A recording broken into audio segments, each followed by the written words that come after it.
Good morning, everyone. Welcome to this second edition of our International English Language Convention. This year, 2024, we have a set of speeches that are really interesting related to our language learning. Things change, and unless you're open to other ideas, you're going to be totally irrelevant. Tom Whitby. As I told you a couple of minutes before, we welcome you to this activity, which basically aims to bring together educators, professionals, and researchers in the field of English, multiculturalism, the integration of ICT, and artificial intelligence to discuss the road students can take to succeed in today's globalized world. Moreover, we also aim to explore complementary tools and approaches that can enhance students' competitiveness, autonomy, and communicative performance, irrespective of the time and place. We are deeply thankful for your attendance. Let us start firstly by welcoming our academic authorities. Nixa Ney de Rios, our president, Francisco Gel, our chancellor, and Fernando Cedeño, our vice chancellor for the academic area. Also, we want to acknowledge the participation of today's guest, Mr. Jonathan Yañez, Yasmin Camargo, and Mr. Juan Rivera. We are deeply honored to count on you as our distinguished speakers. We believe that your valuable insights and experiences will undoubtedly enrich the discussions and inspire our audience. Now, our Chancellor, Francisco Gel, is going to share with you some welcoming words. Welcome, Dr. Gel.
Chancellor, for his welcoming words.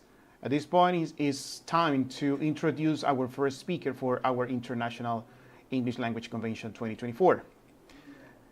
Licenciado en Lengua Inglesa por la Universidad Tecnológica de Pereira, psicólogo de la Institución Universitaria Politécnico Gran Colombiano y magíster en Neurociencia Educativa de University College London, Inglaterra.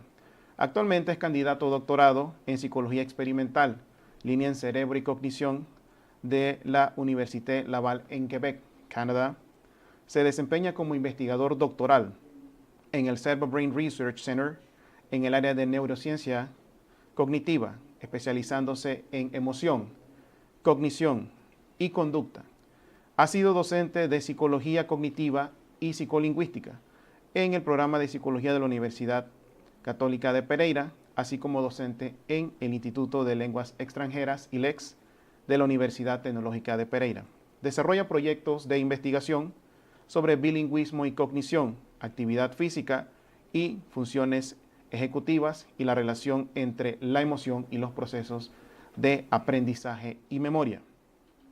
Cuenta con aproximadamente 15 años de experiencia en el ámbito de la enseñanza del inglés ELT, diseño curricular, inglés para fines específicos e innovación en la educación mediante la integración de principios de las ciencias cognitivas en los procesos de enseñanza y aprendizaje. Please, let's welcome our first speaker, Mr. Jonathan Yañez, with his speech presentation titled Cognitive Neuroscience in Education, from the Lab to the Classroom, Curriculum and Technological Opportunities. Welcome, Mr. Yañez. You can share your screen.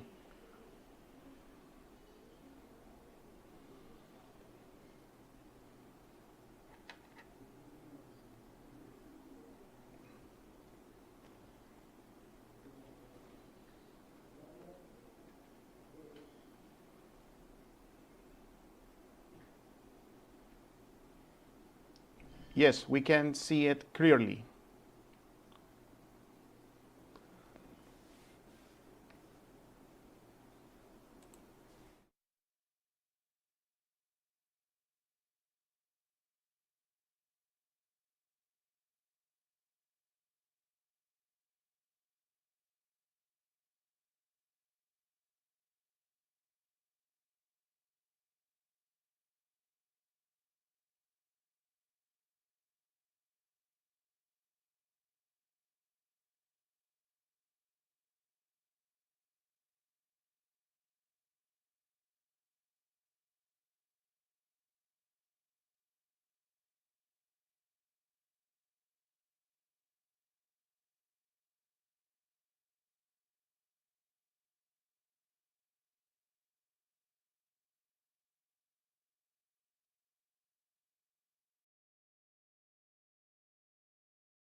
Have raised their hands. So I was wondering whether we'll have questions at the very end or whether we're going to have a more interactive presentation, which people are going to be able to ask questions as I speak. So could you please let me know how the logistics and organization is going to take place?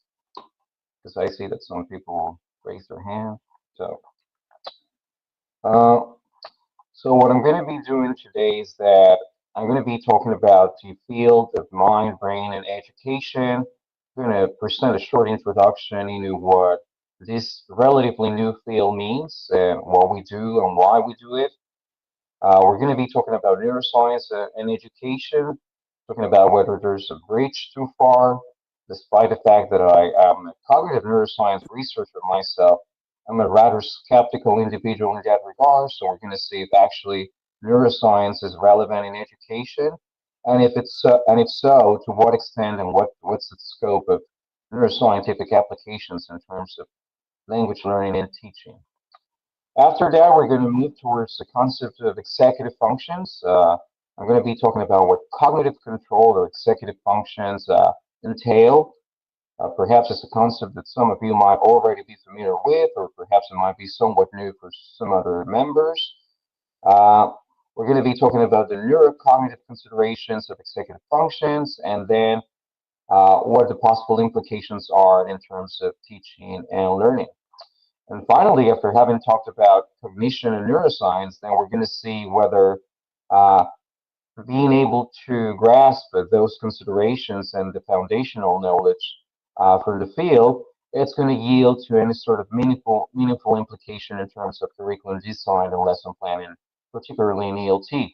So cognitive and academic skills, possibilities related to technology, of course, blended learning, which is one of the main topics that's going to be developed throughout these talks. We're also going to be talking about potential possibilities in terms of TBL, PBL, and CLIL, so task-based learning, project-based learning, and cognitive language integrated learning, content and language integrated learning. Okay, so is neuroscience relevant to education? This is a really legitimate question. I think it's a valid point for an English language teacher to say, how is neuroscience going to impact my teaching practice? Is it relevant at all? And I got to say that I'm rather skeptical myself, despite the fact that I am a cognitive neuroscientist researcher. I think that it's really important to know that knowing about the brain is important, and knowing about its physiology and perhaps implementing neuroimaging and understanding how the brain works, it's meaningful, but not always is that's going to mean that we're going to be able to translate neuroscientific research into educational practice if we're talking about neuroscience by itself. However, if we're able to blend neuroscience, specifically cognitive neuroscience, the branch within neuroscience that deals with how we think, how we feel, how we process, how emotions take place, what we call that cognitive neuroscience. And we blend it in terms of what we know in terms of psychology, and specifically educational psychology, as well as pedagogical and didactic approaches. Then we go to two fields that are in between, one that's educational neuroscience and the other one that's the field of neuroeducation. in which if we're able to understand aspects related to cognition, how they could be related to behavior, and how behavioral considerations that, of course, stem from neuroscientific findings can have a role in terms of pedagogical approaches and didactic strategies, then we're more optimistic in the sense that by learning about cognitive neuroscience mediated through educational psychology and properly implemented through pedagogical and didactic approaches, we would argue that there's a case to be made in terms of how educational neuroscience is relevant to education. So conclusion here is that not every finding from physiology or neuroimaging that we discover in neuroscience has a direct translation into the classroom, and also that would be a rather affirmative no. However, if we say that we're going to be able to understand neuroscience through educational psychology, and then via psychology, we're going to see how it's going to impact pedagogy and education, then we think that we can be more optimistic about it, and there are a number of innovations that are already taking place in the field. So if you happen to be interested, we would say that the International Society for International Mind, Brain, and Education, it's the one in which most of the researchers and ongoing projects take place. It's an international consortium in which our mission is to facilitate collaboration in terms of how education can be nourished and nurtured by biology, cognitive, and developmental sciences. So if you ever want to check some of the projects out and see what's taking place currently, I really invite you to check the IMBS, which is the International Mind, Brain, and Education Society, which basically deals with the field and scope that I've just talked about. How we can improve knowledge, how we can improve teaching, and as a consequence, how learning can be uh, ameliorated or improved in that regard. Okay, so I think that I've sort of convinced you to some extent that if we look at neuroscience via educational and cognitive psychology and their thoughtful consideration through curriculum reform and policy, we could say that brain and cognitive science can somehow inform educational practice and specifically English language teaching. Now, I'm going to give you a specific example of how that's taken place over the years. So we have the concept of executive function, right, which is also known as cognitive control. Uh, when we think about executive function or cognitive control, we're talking about an analogy. Think about a company in which you have a CEO that's being able to administer, manage, outsource, delegate, switch between tasks. So it's sort of like the chief CEO, commander in charge. When we talk about cognitive control or executive function, it's an analogy to say that in our brain, we have a cognitive control system that will allow us to monitor what we do, to plan, to follow a sequence, to inhibit predominant responses that are non-controlled so that we can have goal-oriented behavior.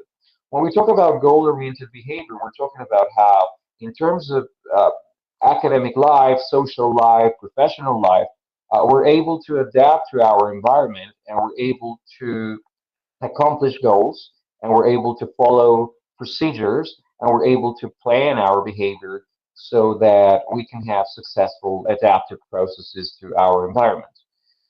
There's a tripartite model of executive functions in which we propose three components that are not limited to these three components per se, but that are usually characterized as sort of an umbrella term under the name of executive function. So we have inhibitory control, we have working memory, and we have cognitive flexibility. We're going to talk a little bit more about those in a minute. But so far, what I want you to understand, and I apologize if there are people who are actually experts in the field of psychology or neuroscience, I'm just trying to start from the very beginning for those who might not necessarily have foundations in cognition and neuroscience. So far, the conclusion is that executive functions refer to a number of processes that allow us to have goal-oriented behavior, that allows us to have plans, to focus our attention, to flexibly change between tasks, to control immediate impulsive responses, and that's really important for our lives. Well, this is a little bit more about what I was talking about, the notion that executive functions or cognitive control is effortful, because normally in terms of your daily life, it's easier for you to continue doing what you've been doing rather than to change. It's easier to give in a temptation rather than to resist it, and it's easier to go in automatic pilot rather than considering what to do next. So when we're using and we're exerting executive functions, we're not an automatic pilot, but much to the contrary, we're actually trying to have the top-down control of our thought and behavior. Let's talk a little bit more about what each of these components means. What is inhibitory control? So inhibitory control, it's the ability for you to inhibit or for you to ignore distractions. So whenever you have intrusive thoughts, whenever there are stimuli in the environment that are not relevant, so that you don't focus your attention on stimuli or distractors. So we need inhibition or inhibitory control.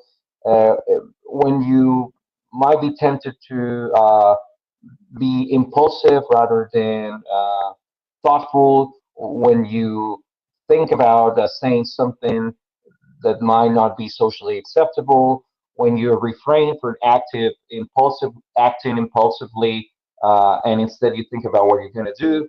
So when we're talking about either motor or cognitive inhibition, that means basically not saying whatever comes out of your mouth first, or acting impulsively, and also being able to suppress or ignore irrelevant stimuli. We're talking about inhibitory control. On the other hand, working memory refers to the ability for you to have for you to store and manage information, and being able to manipulate that information so that you can accomplish the goal. So we can think of working memory as a temporary storage system in which information comes into mind. You can hold that information, you can manipulate that information, and then you can do something with it. Right? It's different from long-term memory and short-term memory, in the sense that working memory, as its name implies, it's used for you to do something with it, and so that you can accomplish a task. Cognitive flexibility, it's the ability for you to flexibly change the thought patterns or behaviors. So it's the ability to simultaneously process cognitive parameters or tasks in which you need to shift and switch between different mindsets. So it's the opposite of being stiff in terms of like stiffness of thought. And so these three processes are usually what we call the tripartite model of executive function. Executive functions, one could argue, are not limited to these three components of inhibitory control, working memory, and cognitive flexibility. But the tripartite model is often used in the literature, as it encompasses a great deal of the overall variance in terms of how cognitive control helps us adapt to the environment. So inhibition, working memory, and cognitive flexibility. We call that executive functions. Now, in terms of learning and teaching, these three processes are basically extremely important for executive attention, the ability for you to regulate your attention, the ability for you to reason. So we call this higher level executive functions, the idea that we have reasoning, the idea that we have problem solving, the idea that we have planning skills. So when we're talking about reasoning, problem solving, planning, for example, in education, we are talking about those executive functions. Now, the question you might have now is, how do executive functions develop? Or as a teacher, what can I do in terms of executive function development? As anything in psychology and neuroscience, it's mediated by nature and nurture.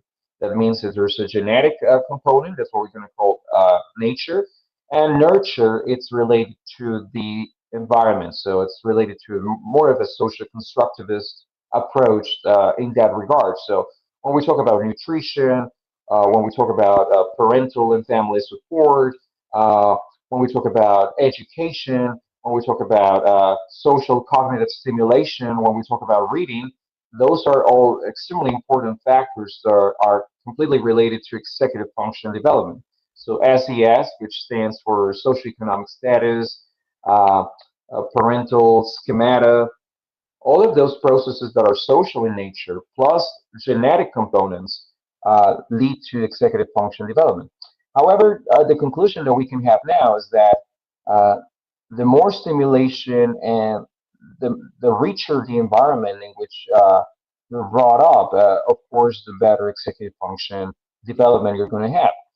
That's worrisome to some extent because even at the age of 5 years old, if you were to compare children, let's say children at 5-year-old children who go to a public school relative to a private school, so that there's more social vulnerability, you would see that there's already a difference in terms of executive functioning at 5 years old, 5 years old in socially vulnerable children. However, I'm going to be more optimistic because I think that as English language teachers, in terms of curriculum and technological opportunities, we can do something about it, and that's what I'm going to show you in a few minutes. Unsurprisingly, executive functions are correlated with almost every aspect of human existence. So there have been a number of research projects in which we already know that there's an association between mental health and executive functions, physical health, quality of life, school readiness, school success, job success, marital harmony, public safety. So executive functions actually are associated to almost every endeavor and all of our human existence dimensions in life. For example, we know that working memory, which I've just described a few minutes ago, is highly related to grammatical and mathematical learning.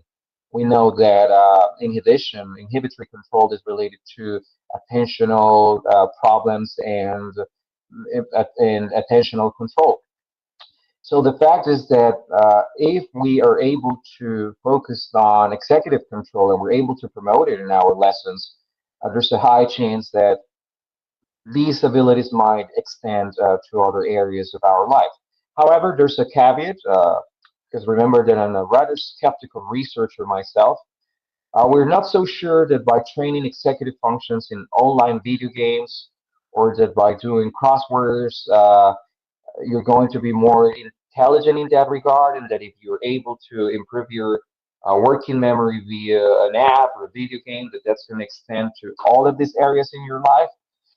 That's debatable. What we have found is that in those particular scenarios in which you practice your inhibition or your working memory via an app or via a specific gadget, that you're going to get better at the game itself, but we're not so sure that that's going to extend to other dimensions of your life. If we're talking about specific tablets or specific computer games that are specifically designed for executive function development. However, and this is more encouraging, if we're talking about general education and we're talking about general social environment, if it is enriched by a number of curriculum innovations, we are more optimistic in the sense that if it's part of general education, then executive function development is going to extend to other areas of your life, which include mental health, school readiness, job success, and in general, public safety. Okay, so what I've done so far is that I've tried to convince you about the notion of the importance of executive functions. We've talked briefly about what those mean, and just at the neurocognitive level, and I don't want to go too technical into details of neuroanatomy, uh, but there's an important consideration. Maybe some of you have already heard about this. Executive functions, the ones that I've just described, working memory, inhibitory control, and cognitive flexibility, are related to this area of the brain that we call the frontal lobe, and specifically within the frontal lobe, which is roughly correlates with your forehead here. We have an area that we call the dorsolateral prefrontal cortex, the orbitofrontal cortex, and the anterior cingulate cortex. Traditionally, executive function has been associated, and we know actually quite robustly that executive functions correlate with the development of this area within the frontal lobe that we call dorsolateral prefrontal cortex. What's the importance of knowing that? The importance of knowing that is that it's been proven by cognitive neuroscience, psychological, and medical research that this area of the brain, which roughly corresponds with our forehead, it's the one that has the most protracted development in our life. It means that it takes a long time for this area of our brain to fully develop. And you might be wondering, oh, really, Jonathan? So could you please tell us how many years does it take for your frontal lobe and specifically for your dorsolateral prefrontal cortex to fully develop? And what we know today is that frontal lateralization, as we call it in neuroscience, takes about 25 to even up to 30 years. So it means that for this area of your brain to fully develop so that you can have completely myelinated, and I'm going to talk about what that means in a minute, what myelination means, but so that you can have this area fully developed in your brain, it takes many years. So we could say that partially it explains why children, adolescents are more impulsive. They have a harder time in terms of decision-making paradigms. Why we could see that in some particular cases that are difficulties associated with attentional control. I'm not trying to say that it all means that if you're younger than 25, then you don't have executive functions. No, I'm not saying that because that's not the case. Even when you're a child or an adolescent, executive functions are already there. But I'm just saying that in general, this area of the brain that it's correlated with cognitive control, it's the one that has the most protracted developmental trajectory in our lives. Why is that the case? Again, without wanting to be too technical, this is a the general, let's say, the representation, somewhat of an abstraction of a neuron. So we have a nucleus or soma, then we have dendrites, then we have the axon itself, right? And here we have the axon terminals. The interesting thing is that axon terminals are going to be blocked or connected to the dendrites of the next neuron. So you can imagine here that these axon terminals then are going to be connected to the dendrites of the next neuron, and they're going to transmit information, which we call a synaptic impulse. But the thing is that this axon here, we could say the tail, it's covered by something that we call myelin sheath, somewhat of a fatty cover, right? Kind of like fatty cells. And the thing is that this myelin sheath that will eventually cover the axon, it's going to make the electrical conductance and electrical impulses are faster and more effective. So what I want you to get here is that neurons whose axons are fully myelinated are going to be more effective. They're going to have higher metabolic efficiency. However, for this axon to be fully myelinated in these areas of the prefrontal cortex, it's going to take roughly 2 to 3 decades of your lives. So what we could say is that in some of our children and adolescents, frontal lateralization and complete myelination of axons is not complete. This is the reason why we could observe some of the impairments in terms of executive function. However, executive functions are not only related to prefrontal cortex, because nowadays in neuroscience we know that whenever we think or we act or we have an emotional processes, it's not only one area that we can pinpoint, but rather it's a whole collection of structures. So, I mean, yes, the prefrontal cortex, but some other areas that we call the anterior cingulate cortex, the basal ganglia, and the inferior parietal lobule. Importantly, this is not the main, let's say, focus of my presentation, but since you're English language teachers for the most part, we believe that by being bilingual, executive functions to some extent are going to be improved. Of course, there's a lot of debate in terms of what the scope is and what the true effect is. But since whenever we're bilingual or multilingual, all of our languages are activated concurrently. It means that if you speak English and French and Spanish and German, you need to exert inhibitory control, inhibition, when you're speaking one language or the other. So we believe that being bilingual or multilingual will also contribute to the fact that executive functions are going to improve. That's interesting. Okay, so some of the ways in which we can study executive functions and cognitive control, it's related to reaction time. So we have computerized neuropsychological tests. It's kind of like a game in theory in which people come into the lab and they complete a task in which they need to look at different stimuli and they need to inhibit one or think about another. Some like mental games. They're not really. I mean, I suppose that you could argue that they're mental games, but they're actually neuropsychological tests that are going to tell us how your memory is working, how your inhibition is working. So traditionally, that's what we do. We have neuropsychological tests. We could also have neuroimaging techniques. These are some pictures of myself at some of the labs where I've worked. So this one here is called EEG or electroencephalography. Make it short, it means that we're able to measure the electrical impulses of your brain whenever you're thinking or you're doing something. And we have a technique that it's called event-related potentials, in which depending on what you're doing or what you're thinking, we can measure the electrical activity of your brain. We call that EEG, electroencephalography. This one here on the upper left side.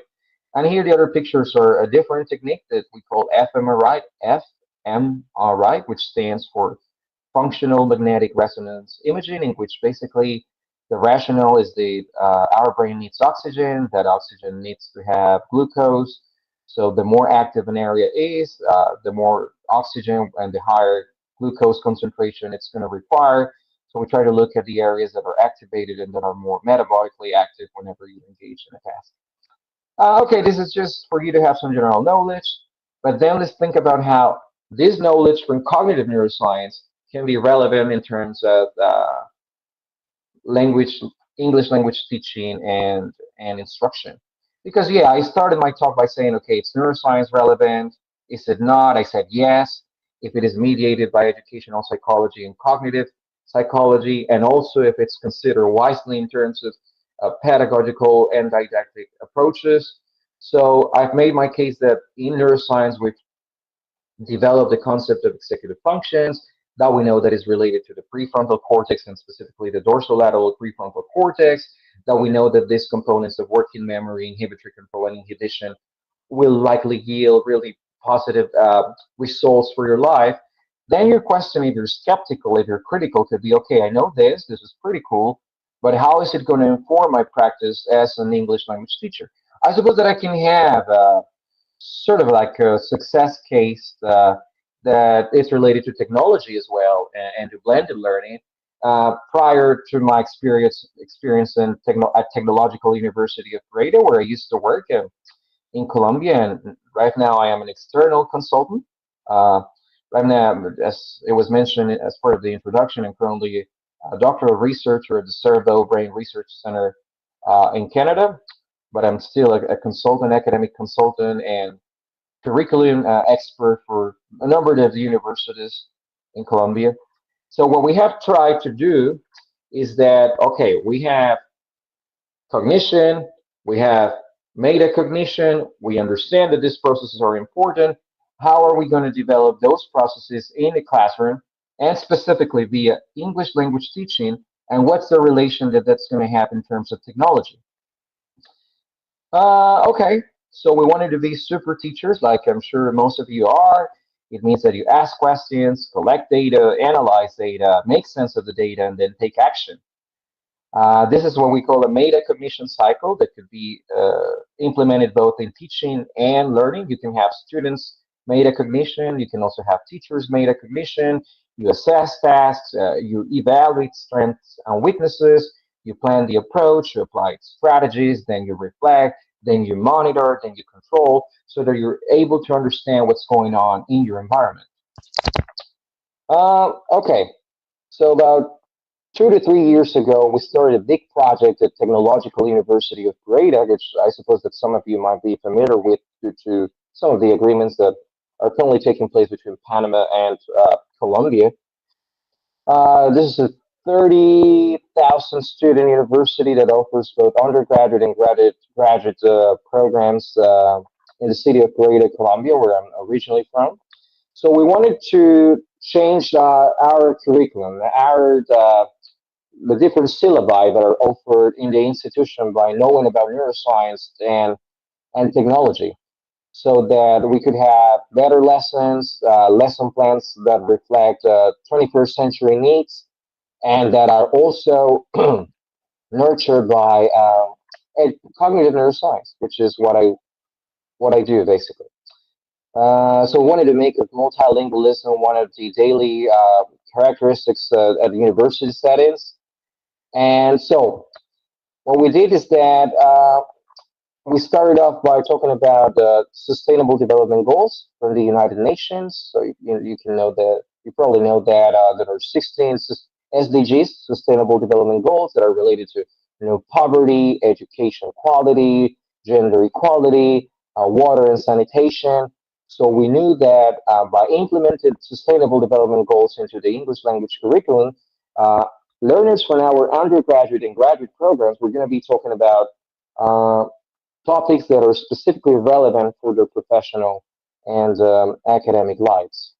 You can see here, for example, that course 5 is related to equity, justice, and empowerment, and specifically sustainable development goals of quality education, gender equality, and reduce inequalities. So we start at the global level of the United Nations Sustainable Development Goals. For example, here for course 6, you could see that it's clean water and sanitation, affordable and clean energy, climate action, life below water, life on land. Well, you get the idea, specifically within our Colombian context, peace, justice, and strong institutions, sustainable cities and communities. Okay, so the transition from BICS, which are basic interpersonal communication skills, towards CALPS, was proposed by Cummins a few years ago. It's not something new, but I think that there's a lot of work to be done. How do you transition from basic interpersonal communication skills in the English language classroom towards a more cognitive academic language proficiency stage that is mediated by executive functions and metacognition? So we divided our curriculum plan into two big dimensions. First one, the foundational communicative language competence, and the second one, the academic and content-based communicative language competence. So this one's going to be more about language development itself, communicative language teaching. The second one is going to be more about executive function and metacognition promotion in English, and it's going to be mediated by CLIL and PBL, project-based learning. Uh, we wanted to have 5 dimensions as part of our curriculum: 21st century skills, educational and professional development, society and culture, cognition, communication and literacy. We also designed a number of principles of what we wanted our English language program uh, to promote and to characterize in our students, related to intercultural exchange, local and global change, global, social, and professional context, cognitive and metacognitive skills, social well-being, emotional well-being, local realities, but also international affairs. Well, you get the idea. And actually, I'm going to share, I'm going to move from my presentation to show a different one here, because I want you to see how we implemented the notion of executive functions and cognition into our curriculum. So this is an example, a specific example for one course, course A, that it's at the V2.1 level. The future is now. So you can see that this is already part of the CALPS area, which is academic and cognitive competence skills in English, with transition from basic interpersonal skills towards academic and cognitive-based language. You can see that we have the dimensions. You can see that we have our principles. So this is where it gets interesting. For example, you can see that as part of our scope and sequence, we know that for this course, we have 21st century skills, collaboration, innovation, creativity, critical thinking, and metacognition. That there are 3 sustainable development goals that are specifically relevant for this course, which is promote sustainable economic growth and meaningful work, foster sustainable industrialization and innovation, sustainable consumption and production patterns. So you already know that English language instruction in this case comes from local to global realities, global 21st century skills, sustainable development goals, but also as part of our lesson planning, Here's where the neuroscience and cognition aspect comes into place. We have included one dimension that is related to cognition, academic strategies. For example, classify information based on time, relevance, and other features. So we could argue that that's cognitive flexibility, that that's working memory. Distinguish literal from figure speech so that you're able to determine if something is fake news, if something is hate speech, that you're able to critically empower your students in English through English language instruction for them to make up their own mind and be critical citizens. But we also have critical thinking skills. Evaluate needs to formulate possible solutions. Of course, it's not only about cognition and metacognition. We also have society and culture, social linguistics, intercultural competence. Of course, we have the more traditional communicative aspects related to grammar, vocabulary. But what I'm trying to say is that by specifically and explicitly being able to understand that we need cognitive and metacognitive skills as part of our English language program, we have developed and designed the program. Of course, this took us 2 years. It was part of a big project. I was the main consultant in terms of a larger team of teachers, innovators. Uh, it's not something that it's easily done. It requires the investment, the hard work, commitment, because, of course, for an English language teacher to be able to navigate a plan like this that has cognition, metacognition, intercultural competences, sustainable development goals, it requires a lot of teacher training so that you're able to fully plan your lessons, able to understand how everything's connected. And also, if you analyze here at the end of the course, there's a project phase. So you're going to analyze sustainable development goals. You're going to have global skills, of course, communicative skills in English as well. But also, there's going to be a time in which there's a project phase, in which, of course, is going to be mediated by the instructor.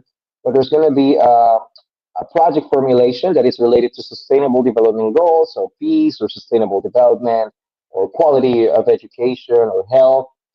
The interesting thing is that at our university we have undergraduate and graduate students, so usually it was pretty convenient in the sense that they could come up with a project that was related to their undergraduate degrees, whether they were medical students or engineering students. Um, so this was a beautiful project that's still ongoing. We're still analyzing its impact and whether it's going to fully work as we expected initially. But basically, what I've tried to present here is that this is, I think, a success case there in our context of how research from cognition and neuroscience, specifically in terms of the executive functions and metacognition, has been successfully embedded into language instruction, so the learners are able to transition from basic interpersonal skills into cognitive and academic language skills in English, and so that they can also tackle specific realities in their lives. And we do this via project-based learning, just like I show you. They will need to present a project. They will need to determine what the true statements are. They will need to plan. They will need to monitor. They will need to work in groups. So we can see that there's specifically the application of cognitive skills, executive functions of metacognition, which look really abstract at the beginning of the presentation. But here we can see that it's an example of how it looks at the classroom level once you've been able to fully process the scientific literature and see what it looks like as a teacher. Some caveats, doing this requires training, as I've just mentioned, professional development. I was particularly involved in the consultant period for training learners, not learners, excuse me, teachers, so that they were fully able to understand how to do this, how do you teach executive functions, how do you improve metacognition at the teacher and students level, how do you integrate project-based learning and academic content language integrated learning into the process, and how technology is going to play a role. I'm not going to have enough time to talk about technology, but of course there was also a component of blended learning, flipped learning, so that everything connected in terms of project-based instruction, technological innovation, cognition, and executive functions. Maybe we could have the chance for a second presentation later on at a future occasion, but I just wanted to thank you for your attention and let you know that the future is now. This is the future, and I'm really confident and positive that if we're fully prepared for it and if we're thoughtful about it and what our needs are, we can potentially make a truly positive social impact. So thank you very much for your attention, and I think that I'm going to call it a day for today's presentation. Thank you very much.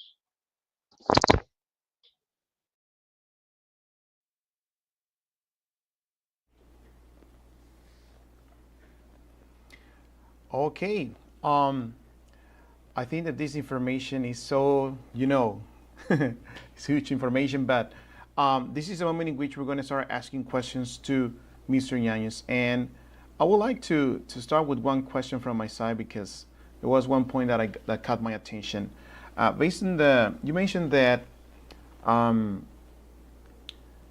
being bilingual and multilingual is like a way to improve the executive function. How is that possible?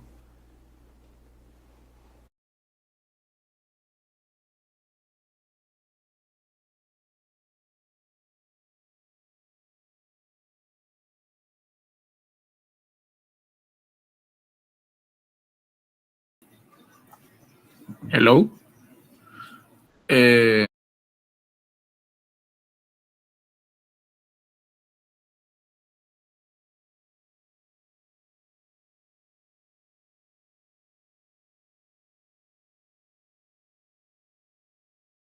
Very interesting. How can the brain can work, and how multiple things can how can I say it, can affect our brain. But I was speaking because the last diapositive, because it not the no, yeah, that because from the experience, no, from learning, for example, the English, we can acquire the experience, and from the experience we have the connection, and it's a how can I say it, it's a it's something that it would be a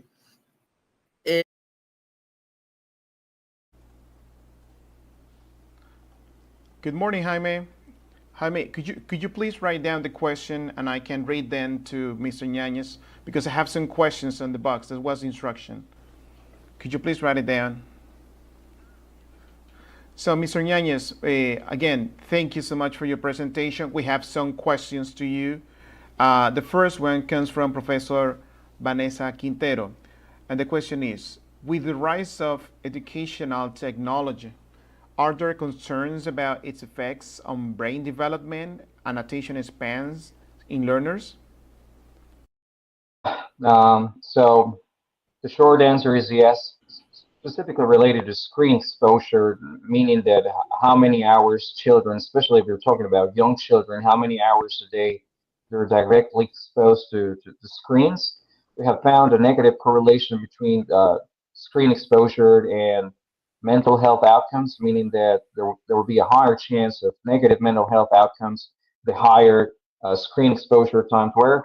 Also related to attention spans and working memory, we have seen that potentially there's a transition between working memory, so the working memory could potentially decrease, but perhaps cognitive flexibility could increase. So the answer is that yes, there are concerns specifically related to young children and screen exposure, the fact that really young children are able to access these gadgets and devices from a really early age, and also the idea that by increasing technology and technological interaction, it's potentially going to have an effect on our cognition. There might also be benefits. For example, we might be able to be more uh, readily able to switch and transition and have more cognitive flexibility. But if the question is, are there concerns? The answer would be yes, there are concerns. Yeah. Another question from Professor Aris. Aris. How can insights from neuroscience about brain plasticity and the critical periods of learning influence curriculum design and teaching strategies in education? Is that nowadays the notion of a critical period in its more traditional sense has been reconsidered. So right now we will be more willing to talk about sensitive periods instead of the critical periods. Of course, for a number of cognitive processes, critical periods do exist. If you're fully isolated and you don't have the necessary stimuli, not only for language but also for eye development or hearing capacities. But what we know nowadays is that sensitive periods are more malleable, that there are a lot of things that we can do. So I suppose that what neuroscience has told us and how it has influenced curriculum design is by letting us know that there are a number of possibilities in terms of neuropsychological therapy, in terms of cognitive behavioral approaches, in terms of technological assisted solutions that, since the brain's so plastic and malleable, as you probably already know, there are usually many things that we can do about it via, well, some of the approaches that I've just mentioned. So how have insights from neuroscience and brain plasticity influenced curriculum design? Well, they have influenced curriculum design by letting us know that there are many things that can be done about it, and it's usually not dichotomous yes or no, but usually there are potentially solutions that can be implemented. Of course, there are extreme cases in which no, the answer is going to be that it's highly unlikely, but for the most part, there are things that can be done, even if we're talking about dementia, even if we're talking about the elderly population. So basically, I would summarize that just to end that the notion that if you're an adult or that if you don't start learning English since you're a child, then you'll never learn English, I think that has been highly debunked thanks to neuroscience. Thank you. So we have another question from Professor Carolina. From neuroscience perspective, what's the effect or relevance of reading as a habit over our working memory or cognitive flexibility? One of the skills that it's most associated with executive function development. So what we have found is that people who read more and who have better reading habits, on average, will have better executive function development compared to non-readers. However, there's a caveat, and the caveat is that we don't know the causal effect, the direction of the causal effect. It means that do you have better readers because they were already people who had better executive function, so that people who had better executive function became better readers, or they had better executive function because they were actually good readers? So you can see that there's a sort of compounding effect in the sense that yes, reading skills are extremely important and well associated with executive function development, but we're still trying to find out if it's actually the ones who had better executive function to begin with, the ones who became better readers. But the answer would be that they're extremely important and highly associated. Thank you very much. We have another question from Jose Zamudio. How can teachers effectively integrate findings from cognitive neuroscience into their daily classroom practices? This is what we try to do with our curriculum renewal project at university, in which we have specific sections related to critical thinking skills, to academic strategies, to metacognition, so that by teaching English, you can actually tackle into these concepts so that you can have critical learners, you can exert metacognition, you can have executive function, lesson planning. Uh, so you can do it by implementing it in your class, but if the specific question, sorry, is how do you do it? Well, it requires quite a lot of training. It's not impossible, but usually it's part of professional development or ongoing autonomous learning, reading, attending conferences, reading some of the most important books. If you're specifically interested about that, you can see my email address there. You can send me an email. I could probably share some material with you. But the short answer is that it's possible, but it requires training and professional development, meaning that you need to study and you need to prepare and you need to plan. Specifically at UTP, Technological University of Breda, it was a 2-year process in which we trained our teachers in lesson planning, in executive functions, in metacognition, in technology integration, so that they were fully able to put everything together as part of the English language teaching process. Thank We have a question from Jose Martinez. I paraphrase the question, and I think this is what he wants to know. He would like to know if there is any technological resource in which they can improve their memory capacity while learning English. There's one hypothesis that says that yes, that by learning English or any other language for that matter, actually by being multilingual, bilingual or multilingual, your working memory will improve and you will have executive functions. So one hypothesis says that actually by being bilingual or multilingual, potentially your memory will improve. You will have protective factors against dementia, so that the chances for you to have dementia-related pathologies or Alzheimer's disease will decrease. So it's some sort of like a brain fitness program if you're bilingual or multilingual. There's that idea that's popular, that's important. However, we're not so sure if it's actually bilingualism or if it's related more to social environment and, let's say, SES, which stands for socio-economic status. But the idea is there. I've myself, I'm a researcher in that field, and I've done some studies regarding that aspect. And we could say that there are mixed results, but there's some evidence to argue that yes, that by being bilingual or multilingual, your executive functions will improve, including your working memory. We have another question from Eliana Reyes. From a neuroscientist's perspective, what is your opinion on the views people give to screens and what happens to the brain with this overstimulation? Specifically in children, leads to poorer mental health outcomes. So the more exposure you have as a child daily in hours, the higher the chance that you have poorer mental health outcomes.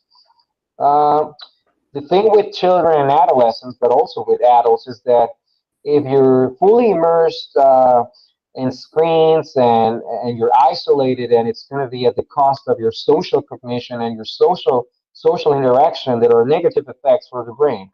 So my perspective as a researcher in cognitive neuroscience is that I would say that if we're talking about children, young adolescents, yes, technology is going to be important, but actually going back to the basics and traditional practices of interacting, of having social cognitive development, of being able to empathize with others, it's going to be also extremely important. So my opinion about the screen abuse is that it's negative for mental health, and the idea that if the brain does not have enough social stimulation and interaction because it's only focused on technological devices in isolation, is that it's also negative for executive functioning and emotional competencies. Thank you very much. There is one more question from Jaime Caballero. In learning, can experience be used to teach effectively? I would say yes. Yeah. I think that it applies to many facets of life.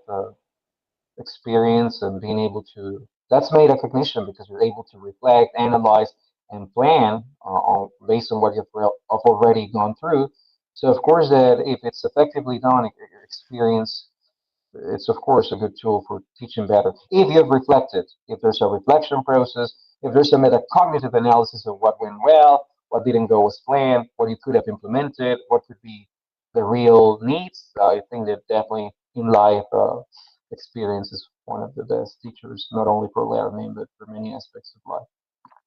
Thank you very much. Well, I have one question from my side. I was thinking on the fact that you mentioned that being bilingual or multilingual allow us to improve the cognitive functions or the executive functions.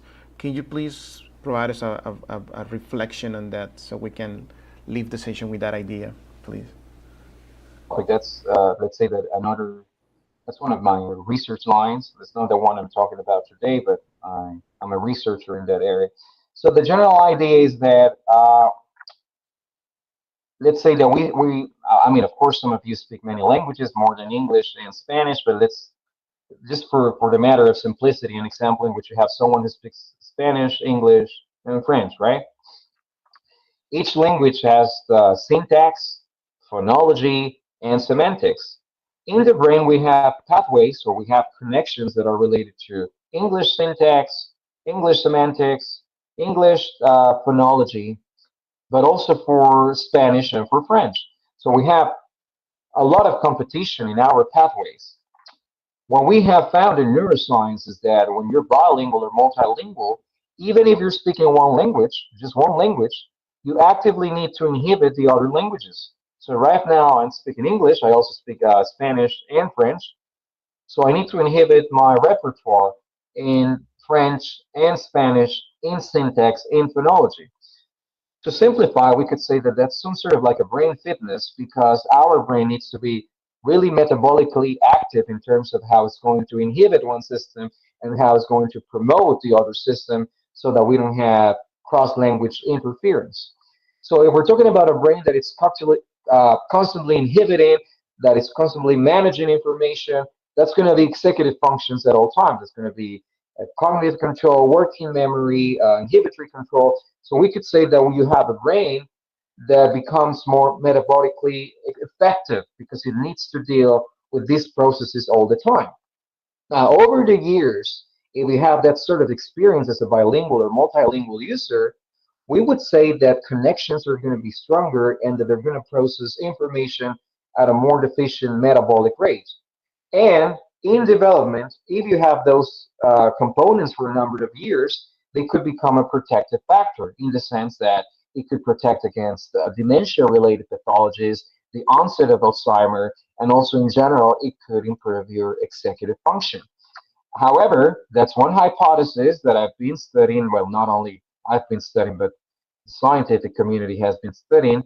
But of course, there are also counter arguments that say that, okay, but are we really sure that it's bilingualism, the one that's causing the brain effects? Maybe it's not bilingualism, but bilingualism is the result of, for example, general social environment or socioeconomic status. So that's the view. I don't know if that answers your question. Absolutely, very complete. So we have one more question, and this is going to be the last one. Ezequiel Rodriguez wants to know if there is any relation between technology and neuroscience, but specifically how these contribute positively to language learning. Yeah, I think that the most, let's say that the most important example in which neuroscience and technology have contributed positively is related to special educational needs.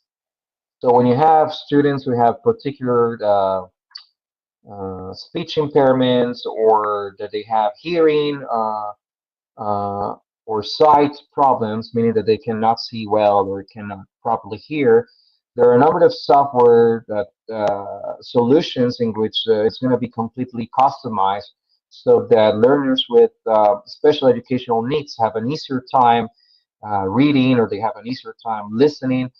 Also, this is being developed. I'm sure that you've heard about Elon Musk, but human brain interface. This is not fully developed yet, but it's something that it's been gaining traction. So the fact that you could have, I don't know if that's positive because you're talking about positive. I would say that positive, it's all of the innovation that we have been able to design and develop for special educational needs. But also another possibility that I don't know if it's going to be positive, it's the notion of brain-machine interface so that you can have a brain chip or that you can have a brain interface in which you could control a device with your mind or that you could be able to interact directly via your cognition.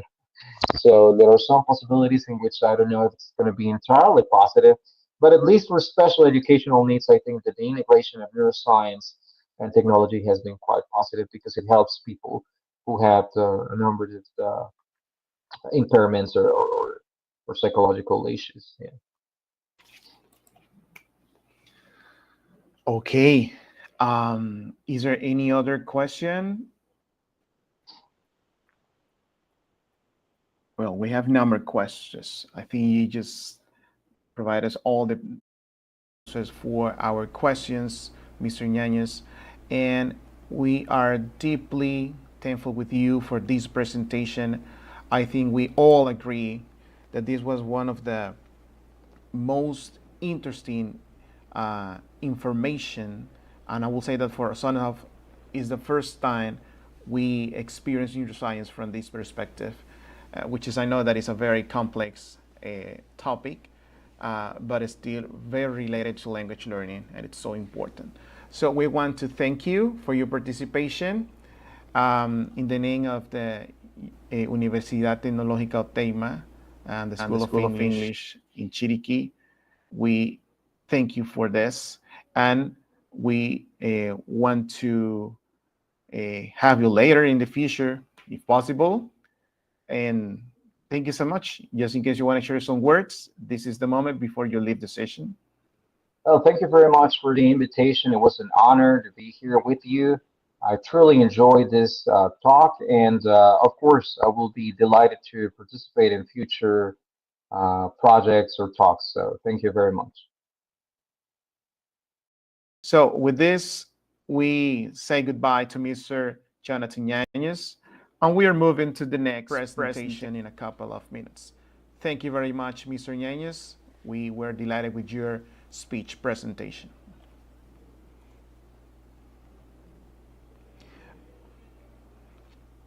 Okay, guys, so in a couple of minutes, we're going to start with the next presentation. We're just waiting for the next speaker from Colombia too. Take some water, take some coffee, and stay in the session.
As technology changes the way we communicate, connect, create, consume, and innovate, it is democratizing access to opportunity. Education is no deception. Laura Anderson. Next, we are going to introduce our second speaker for this session. She was born in Colombia and holds an MA in Philology and Languages from the Universidad Nacional de Colombia, and a graduate degree in translation from Universidad del Rosario in Colombia. She holds the position of Learning Implementation Manager at EduSoft, a subsidiary of Educational Testing Services, ETS, the creator of the TOEFL and TOEIC test. She has worked as an English instructor, coordinator, teacher, teacher trainer and an online teacher in Latin America, the United States, Spain, and Russia. She has also experience in planning, designing, and implementing small and large-scale technology-enhanced programs for universities, academic institutions, and government agencies in Latin America. Please, let's welcome Ms. Yasmin Camargo with her speech presentation titled Turn Tech into Your Best Buddy, Transform Your English Learning Experience. Welcome, Ms. Camargo. Good morning. Thank you so much for having me here in this very important event. I want to thank you everyone for being here. So today we're going to cover a very important topic, and how technology can help us in our learning process. So let me present. I'm going to share my screen so we can all see, All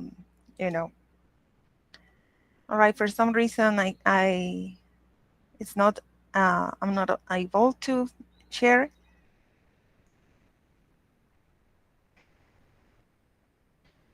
Can you please confirm that? All right, I see something here. Sorry about that.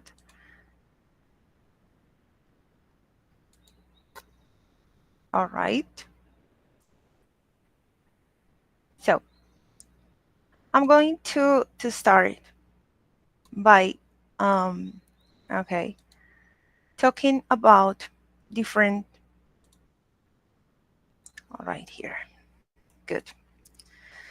The main topic is how we can use technology to transform our English learning experience.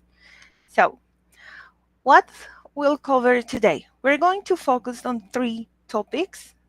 So the first one is how technology boosts your English learning journey. See how technology can be towards all the way of learning English. The second part will focus on essential tech tools to supercharge your language skill practice. And finally, I'm going to give you some study hacks, let's say it like this, so you can balance tech tools and study techniques, right? So now let's start with this one, how technology boosts your English learning journey. So we know that there are many benefits that we find when using technology in any field, but today we're talking about English learning. So one of the benefits, collaboration. Okay, we're not alone, although sometimes when you study online, when you are taking courses, you feel alone. There is a community always for you where you can work with peers, work with your classmates. If you have the option of having online sessions, okay, it's important that you create this type of community and you collaborate with a group, with a peer. Active learning, okay, that's another benefit because we can choose technology. All right, yeah, maybe you have your course, but you can also think of more tools, more apps, and have your learning in an active way. Social learning, it takes me also to collaboration. When we are in a community, we can be part of groups and learn in community. Content engagement, all right? We know that we like certain topics, we like different things. So technology provides us with more tools for us to engage with content that we like. Sometimes, we have to cover certain things, we have to study certain things that we are not very familiar with, or things that you're not very passionate about, but we always have something that we like. For example, if you like movies, you can go and find many resources about movies, and in that way you're learning English. Okay, the point that I want to make here, it's not just to focus on what we do in class or what is designed in our classrooms, what the teacher assigns us, but to go further and look for things that we like, because that's the best way of learning. Now, project learning, which is something crucial, because when we do project learning, we are integrating different skills. We are integrating listening, for example, with speaking, with writing, okay? And we are following steps.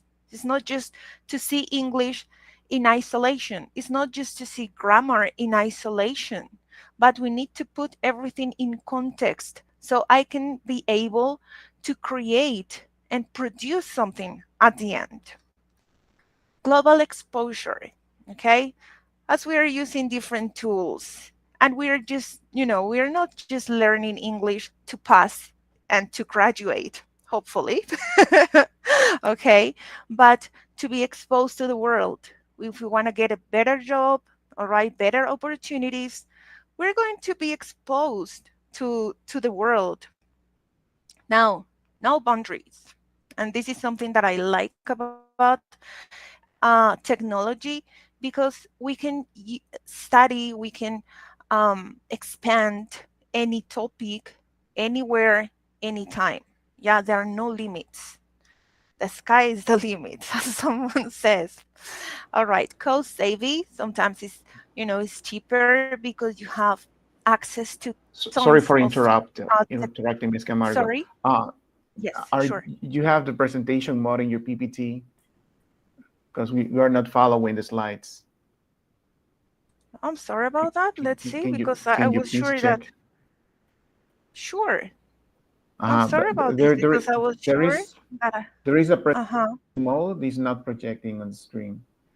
I mean, we can see the I was sure that PowerPoint I was. Okay. presentation mode. Mm-hmm. Do you have it now? Can you see it?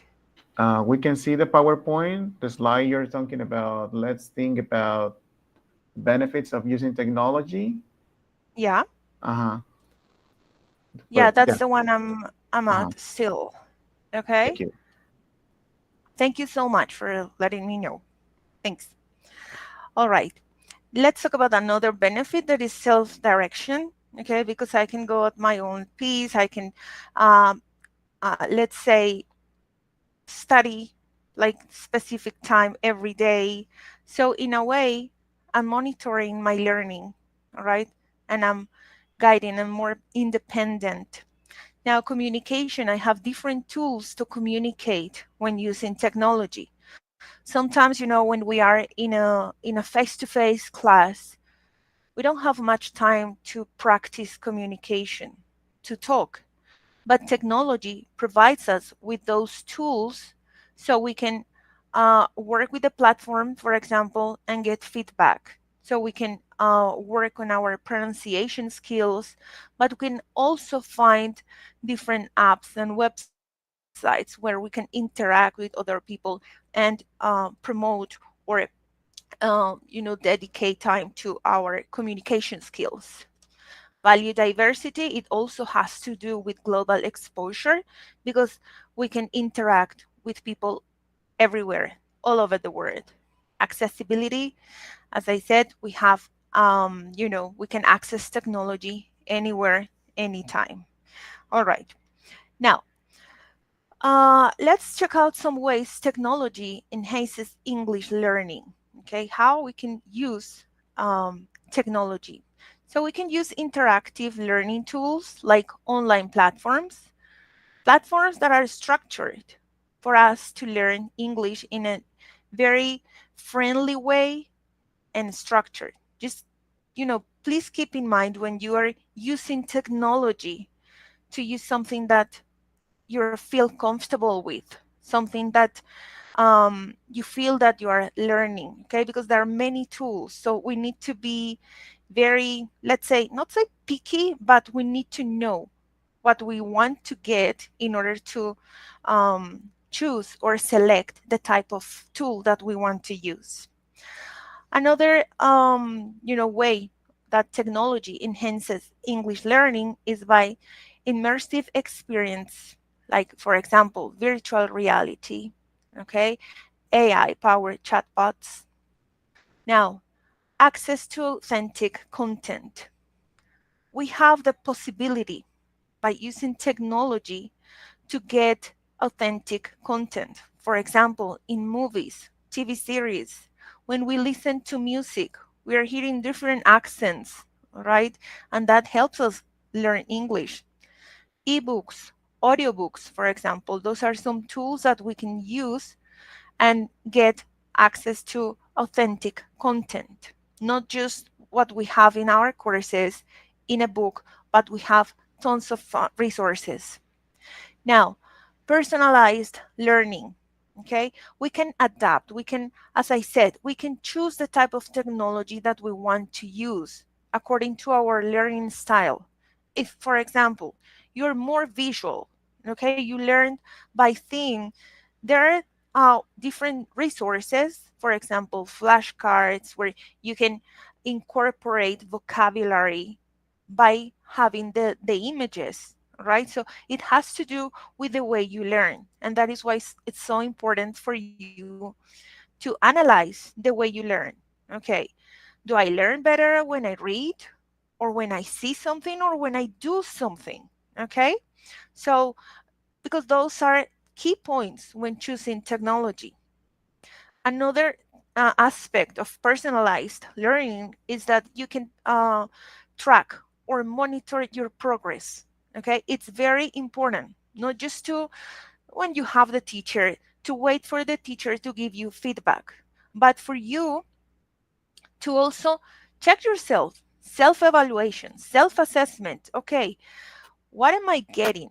Am I understanding these topics? Do I need extra practice? Okay, all the time. It's it's not just thinking of covering one topic, passing a test, for example, but no, we need to improve, we need to track and always see that we are getting to a point. It's very key here to set goals. And I will explain, that that's one of the hacks that we have when using technology, setting real goals. And now, global connectivity. Okay, you can be part of online communities. You can participate in virtual classes. There are different websites where you can practice speaking. Okay, and if sometimes, for example, you feel like, no, I don't want to talk because what if I make a mistake? Well, let me tell you something. Learning is all about making mistakes, all right?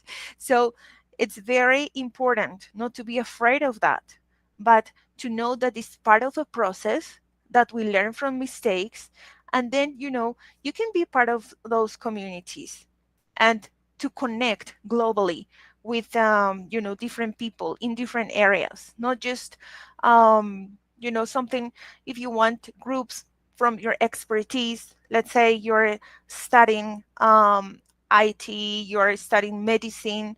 You can also, be part of those groups, so you can start creating a network, okay? And you can practice your English by using technology. Now, here,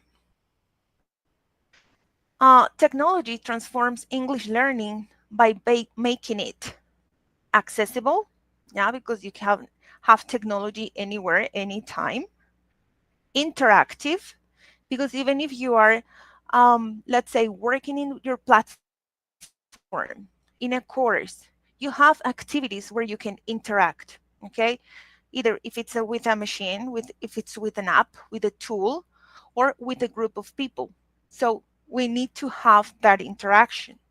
And also personalized, okay? This is key, because when we have control of our learning, we know we can identify the way we learn and how we can improve that, what tools we can use in order to learn better. Okay, so in a way, we are learning how to learn. Okay, when we see all the tools, when we identify our strengths. All right.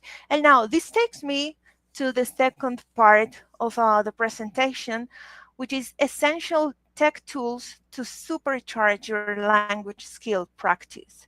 So we need to use technologies that make language learning more accessible, more engaging, and more productive. As I said, there are millions of tech tools. But how are we going to select the ones that are good for us? How can we work with them? All right. So I want you to answer this question in the chat. Maybe you can tell me about this. Do you know this guy? Let's see in the chat. All right. He's Roger Federer. And I'm going to tell you a story about him. He was in an interview, and the journalist asked him, why do you always work on your right and your turns and your service, all that? So he was in a way kind of criticizing him because it was his style, yeah, Federer's style. And I love his answer. And he said this: I try to focus more on my strengths because it's what has brought me success over the years. I feel it's more effective to build on what I do well rather than fixating too much on weaknesses. At the highest level, everyone has areas they're not as strong in, but you can't neglect your strengths. They are what set you apart. Your strengths are the ones that make you unique. And the same thing happens in learning English. Okay? So you need to identify your strength. If you are good at reading, take advantage of that, because that will be the way that you're going to learn English in a better and in a more effective way. All right?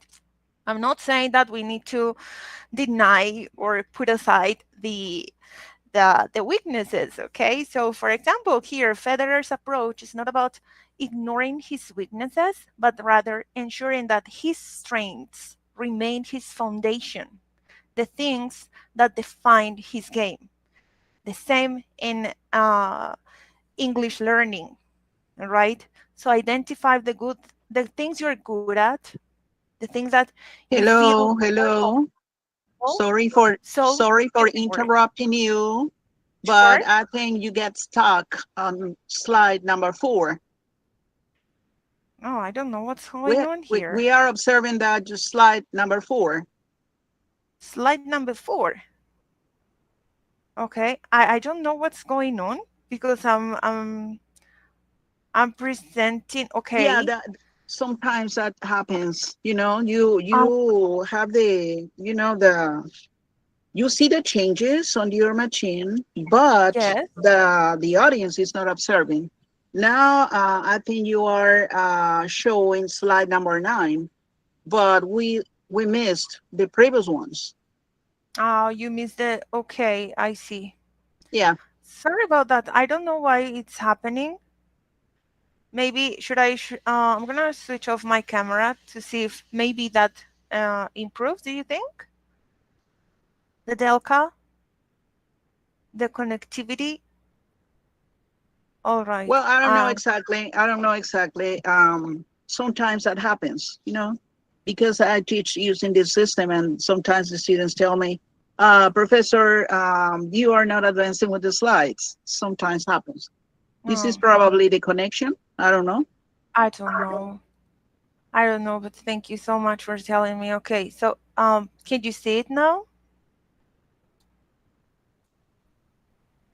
You are showing slide number 9. Exactly, But like what I was just mentioning, the strengths and weaknesses.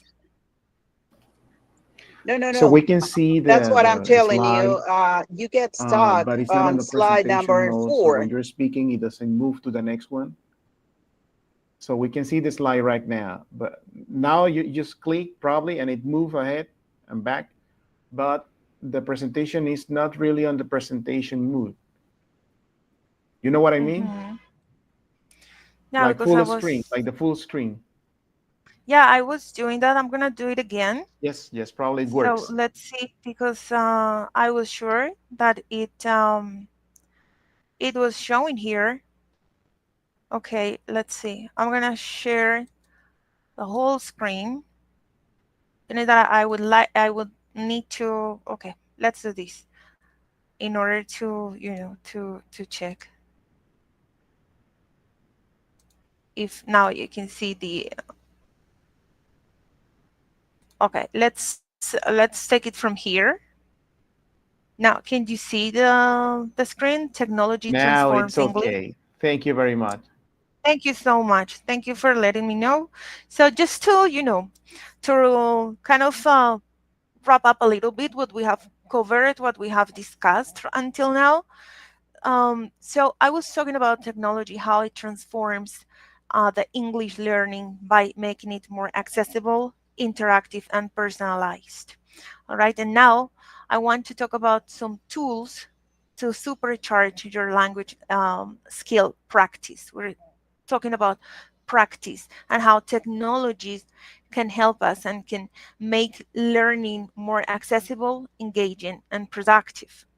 So here, I mean, you know the guy by now.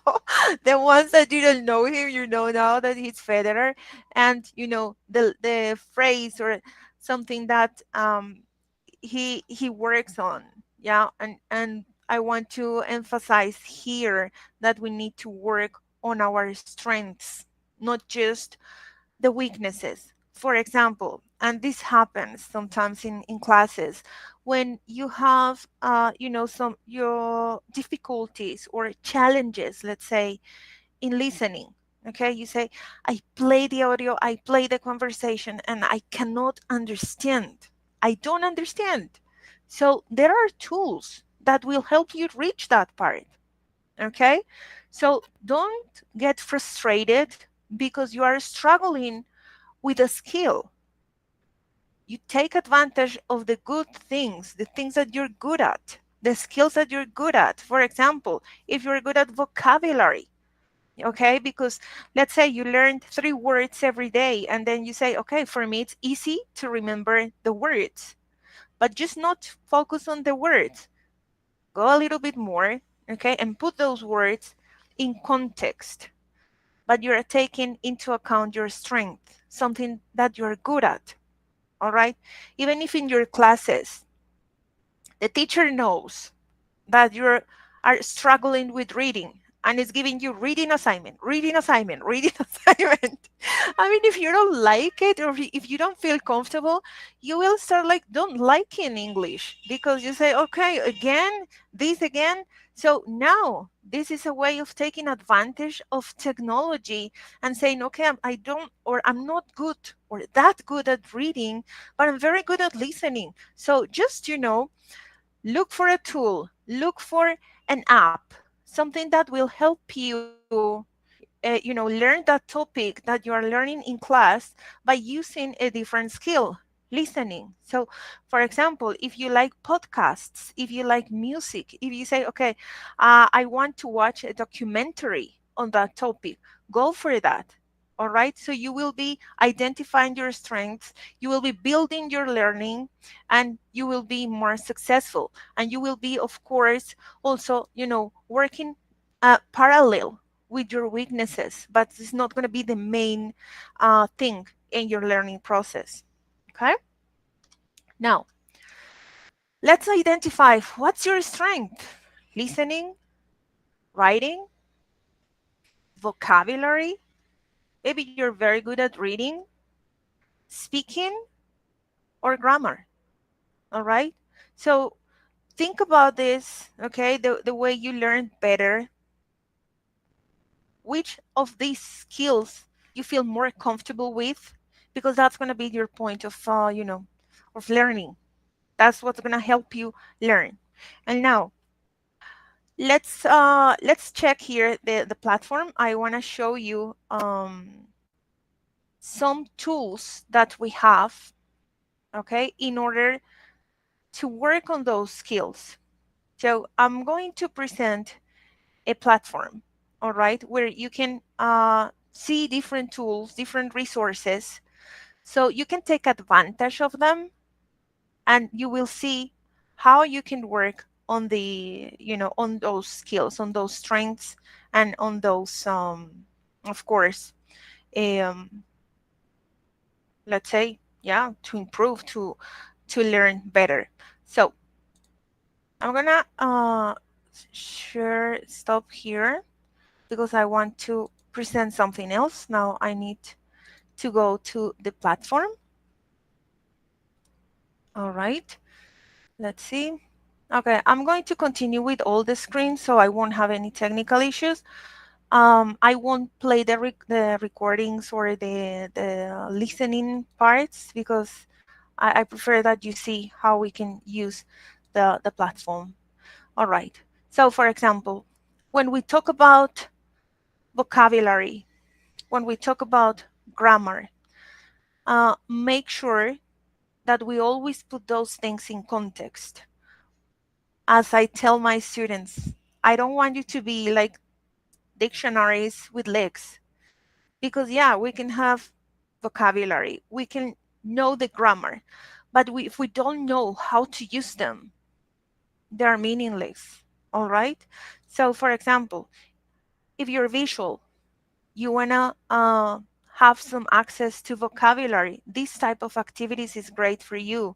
When you have images, when you have flashcards, there are different tools.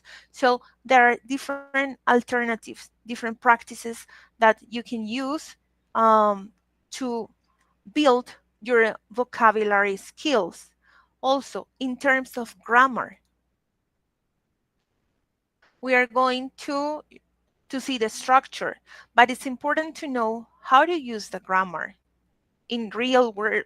Because when you go for let's say you go to an interview, the interviewer, yeah, you're going to apply for a job. The questions are not going to be, okay, now give me this sentence in a future tense. All right. No one is having that type of questions unless you're applying for like a grammar job or something like that. But it's the type of questions where you need to have grammar, okay? Because it's important. Grammar is the structure. So I know if that I have good grammar, I can make comprehensive sentences, all right?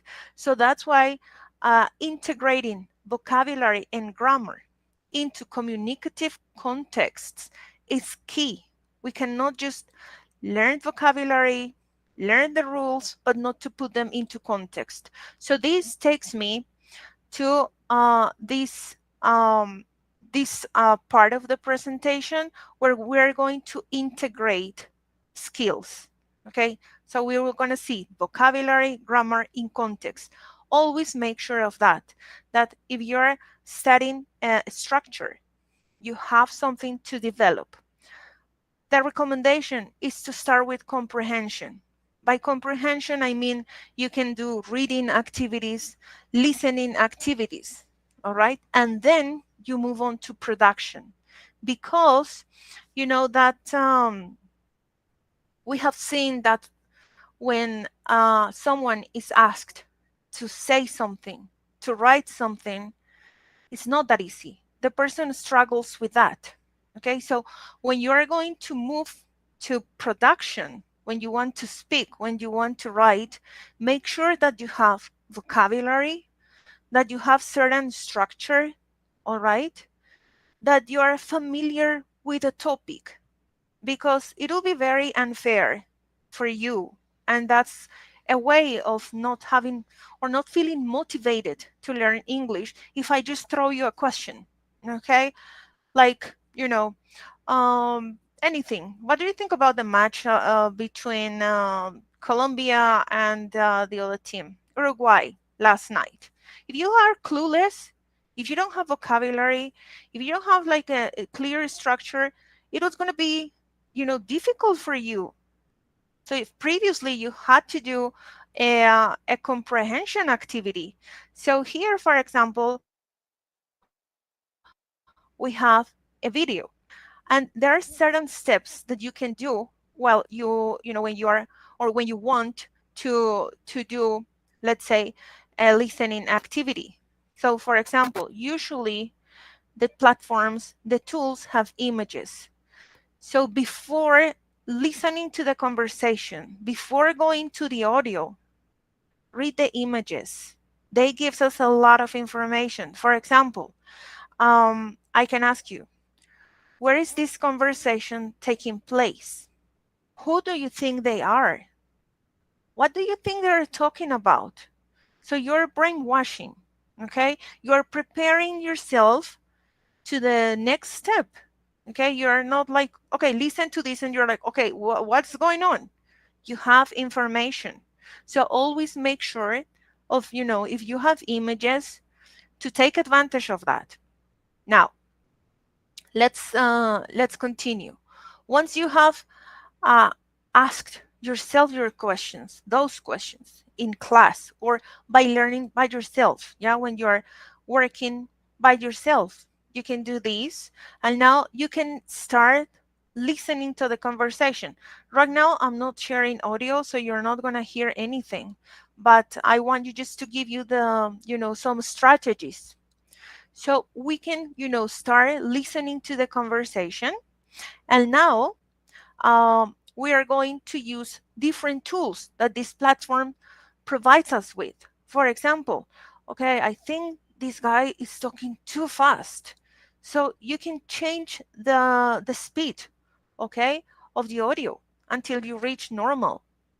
Now, another tool that we have is the type of questions. And if you want to go deeper in this activity, you can integrate the listening with the reading, okay? Because right now you're more in context. And for example, here we have different tools. I can hear that part. If I'm struggling with that part, I want to hear it again, and I want to focus on that. I'm going to hear that part only. And then I'm going to start doing activities of production. Okay, for example, this is a great tool for you to practice pronunciation. And for those of you that, in class don't want to talk because you say, oh my gosh, I don't want to make mistakes. I don't want to sound funny. I don't want anybody to hear me. This type of activity is great because you're with the computer, and the computer, the system is giving you feedback. All right. This platform is giving me feedback. So I can hear it again, and then I can record myself. Good afternoon. Is there anything I can help you with today? All right. Okay. So you have immediate feedback. And this is something great about technology, that we don't have to wait for someone to tell us if it was right or not. There are things that we can improve. All right. Here, for example, the parts in red are the ones that I can improve. And the green ones is the one that I did well. So always when you are assessing yourself, when you're checking your progress, be kind to yourself. Okay, not focus on the mistakes that you make, but also mm, see the good things, the improvements that you make, because that will help you learn better. If you're motivated, you feel better. So we are seeing technology and the way it can help us, um, work on our skills and work on the ones that we struggle with. As I said, it's not about forgetting about the weaknesses, but it's about working on that. So we have different strategies. You can work on dialogues, and the platform will give you more tools. Now that you have integrated listening, okay, you started with vocabulary, grammar, listening, speaking, you want to go further. So there are tools that we can find online. Here in the platform, we have, for example, a section in community where you have hundreds of articles. So you can go and read an article, for example, because I want to do the reading also. So you select the topic that is related to what you are studying. Okay. And right now I'm choosing anything that I like. And this is important. And that's personalized learning. Okay, I can say, okay, now I want to check these, for example. And after reading the article, I'm going to write a post, or, you know, I'm going to participate in a forum. So we are expanding our learning. And I want to go here to the presentation. Okay, so we already identified our strengths. Now we are going deeper.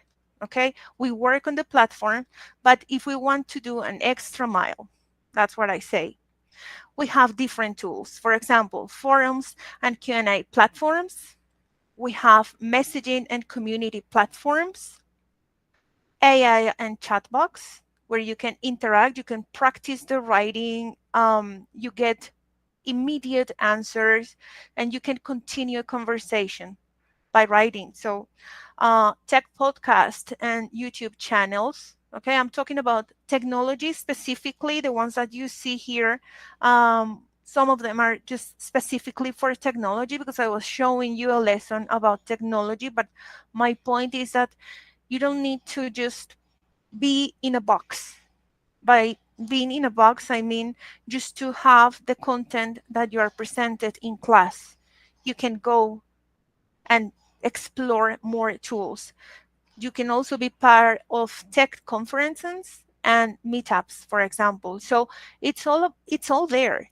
It's all available, and you can go and you can check things that you like. All right. So let's check out the steps that we followed in the previous activity.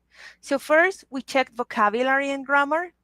Then we put them in context. Okay, it's always important to put vocabulary and grammar in context. So we had a listening and speaking activity. Then you did the extra mile. Yeah, you went the extra mile because you didn't just work on what the teacher assigned or what the course had, but you went to read an article of the topic and you could, you know, expand it and do a writing activity. So here we're working comprehension, production. All right, we are communicating, and that's, you know, the objective of project-based tasks, not just to keep one thing, but to see the integration of all the skills, of all the content, even 2 skills. You don't need to do all of them, but make sure that when you are learning something, you're integrating comprehension with production. And now I'm going to give you some hacks, okay, for you to balance tech tools and study techniques. So because we want technology to be our friend, all right, not to be, we don't want to be slaves of technology. So some recommendations: choose the right tech tool. As I said, you can check your learning style, your strengths, and say, okay, I'm going to use these tools. For example, ChatGPT. I like it because I'm writing, yeah, I'm typing, I'm getting immediate answers. So it's a kind of a conversation that I'm having with this tool. Or if you want, you know, to expand, to explore and improve listening skills, okay, so I'm going to use or gonna hear podcasts, documentaries. Documentaries is really good, especially if you are, you know, in, I would say, low intermediate levels, even basic levels, because in documentaries, the speed, yeah, of the speaker is very paused, it's calm, so you are likely to understand everything, and you can always use the different tools, the subtitles, okay, and a great integration here that we have in documentaries, that you have the listening part, you're hearing something, but you have the visuals. So if you're visual, you're also helping, you know, your learning process. So there are different tools, so you need to choose the right one. Don't overwhelm yourself with technology. As I said, there are thousands of tools, technologies out there, but just identify the ones that are good for you. Also, set your goals. We need to be realistic, okay? if I'm starting to learn English today, I'm not going to say, yeah, in 3 months. I mean, you see ads that will tell you, no, you can learn English while you sleep. You can learn English in 10 days. Are they realistic goals? Okay, I know you're busy. You have your families, your job, your studies. You're busy. So set realistic goals. What am I going to reach at the end of this course? What do I want to get at the end of the course? Okay, so it's always important to keep in mind, the objectives. And for example, here in the platform, we see the when we go to a course, we can see the objectives, what we're going to get. They are, realistic because they have to do with the content. At the end of the unit, I'm going to reach these. So have a clear path of where you want to get. All right. Now, this also has to do with your time management skills, all right, and the way you work in the courses, when using any technology. Incorporate traditional study techniques. Okay, it's not just about technology. There are studies that show that also when you take notes, you're learning and you're working on different parts of your brain. So it's important to combine, for example, taking notes and mind mapping, for example, to do all those, images, graphics, because we are incorporating more parts of our brain. And that, at the end of the day, will help us learn better. Set boundaries for tech use. Schedule your sessions, okay? Distraction-free mode, okay? So put your cell phones in silence notifications. I mean, not TV, not that you have your class, you have your online session here, and you have the TV over there. It distracts you, okay? Focus on what you're doing, and also do screen breaks. That is important because you don't need to overwhelm yourself. You also need to think of your well-being. If you are feeling well, okay, if you're not tired, you are likely to learn better. So make sure that that you're using technology, as I said, and technology is not making you a slave. Now, build self-discipline. This is key in any course that we want to take, in anything that in any project that we start. Okay, and in online courses, I've seen students that tend to leave everything at the end of the course. They don't do anything during the semester, but the last week of the semester, they're like running, okay, I'm going to complete this course in 1 week. So yeah, it's easy because you can click next, next, next. You can complete what is there. But did you learn? Yeah. Did you take advantage of that? You had the tool to learn. So discipline every day, 15 minutes to your studies. If you want to invest more time, yeah, because you like it, because you have the time, do it. It's for yourself, okay? You are not doing anybody else a favor. It's to yourself. So build self-discipline and follow that, okay? And now something that is very important when using technology and in learning in general, experiment and adapt. It's not something fixed. The platform is not fixed. The tool that you have always used is not the one that you are going to use forever. Okay? You need to reflect. You need to see, okay, am I learning? Am I good at this? Am I getting or reaching, achieving my goals? And if not, you can adjust. Always you can adjust, make changes. All right. So I want to conclude, to wrap up with this phrase here. In today's fast-paced world, technology is more than just a tool.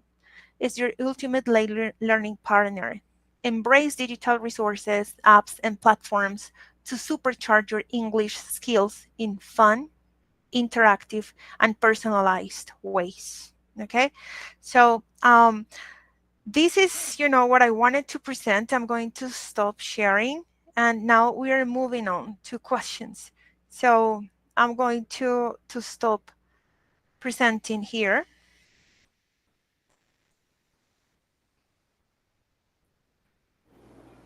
Well, we have some questions, but first of all, we want to thank you for your speech presentation.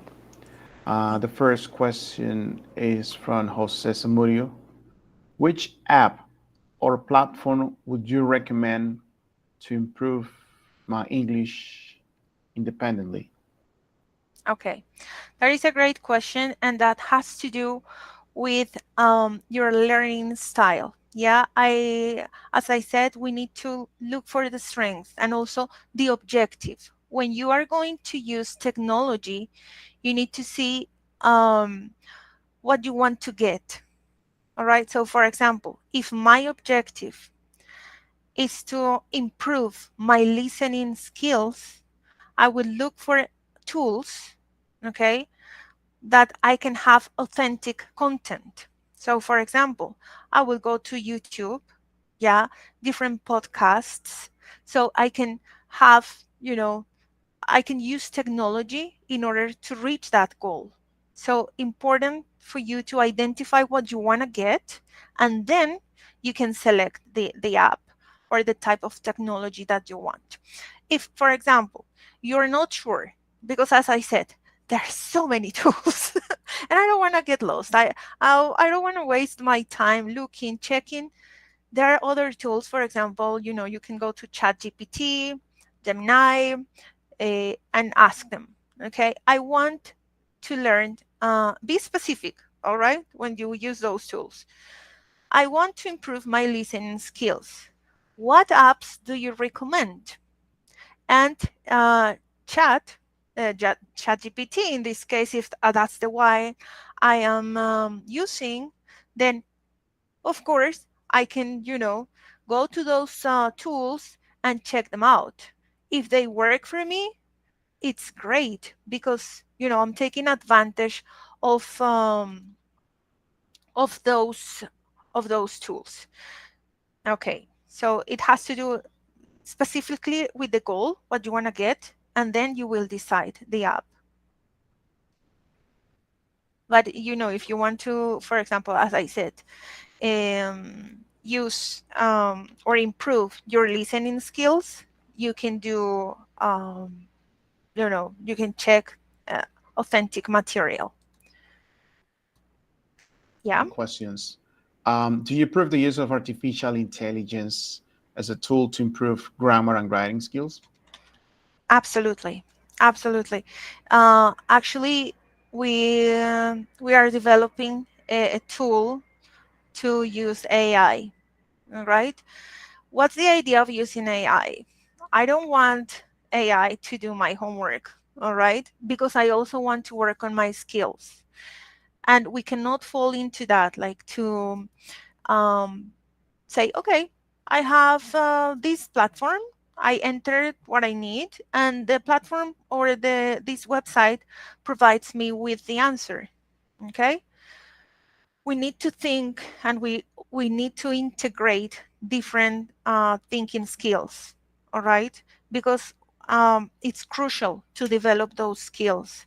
So using AI will help us identify, our strengths, because usually the feedback that AI gives us is it includes the strengths and also our weaknesses, so we can work on that, on those aspects.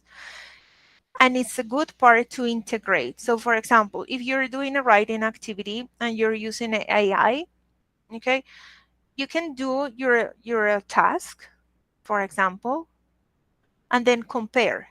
Okay, why let me check the result of AI with mine.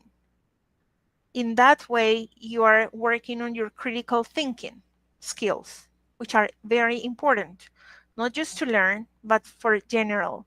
All right. So it's it's a great tool, and yeah, sure, we would need to use AI, to improve in our skills in writing specifically and in speaking, because we have certain tools where we can work with AI and it will give us like immediate feedback, which is also something important. Okay. Questions. Okay. For example, Elsa Speak. I saw something there in the chat that they were talking about how to, or some apps to practice speaking. So you can just check, but Think Up, Peachy, it's also good. Okay, Elsa is good, Elsa Speak. And in the platform, if you have access to the English Discoveries platform, you have different type of activities where you can practice the speaking skills. Yeah, so we have some other questions from Ezequiel Rodriguez. What is the best result achieved from using learning platform, and which one would you recommend? Okay. Of course, I will use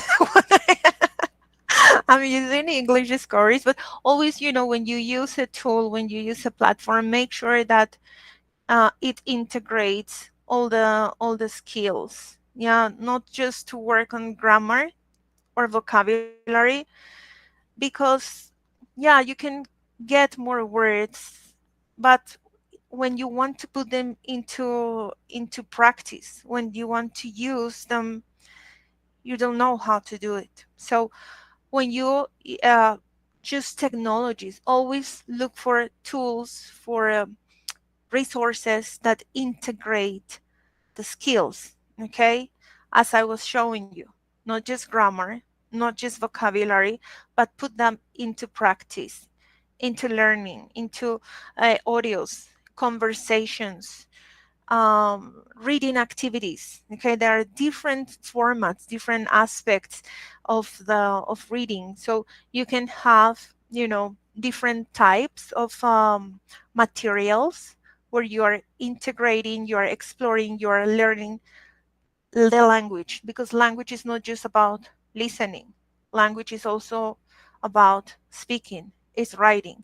So if you want to look for a platform or a technology, try to use those.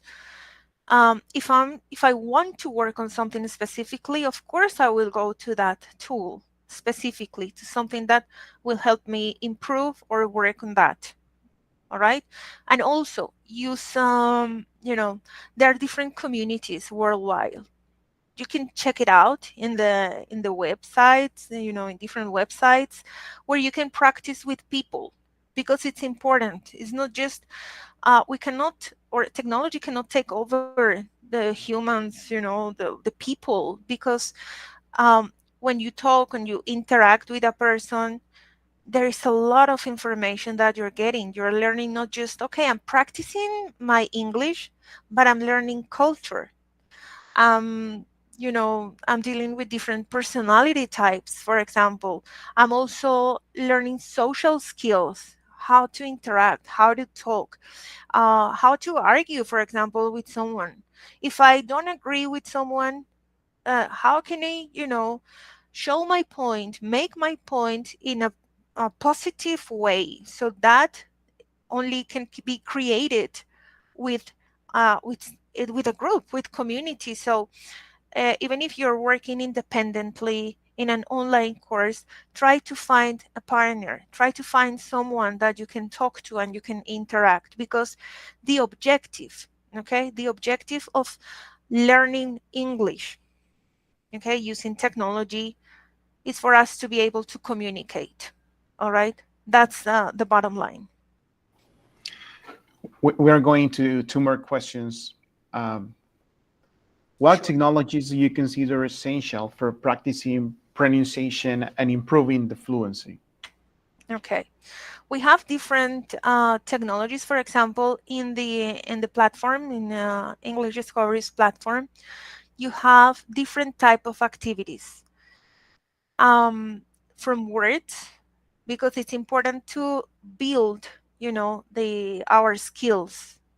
I don't want to record, or I don't want to start like talking about a topic, for example, the one that I was presenting today, tablets versus laptops. That's the main, actually the main topic of that lesson.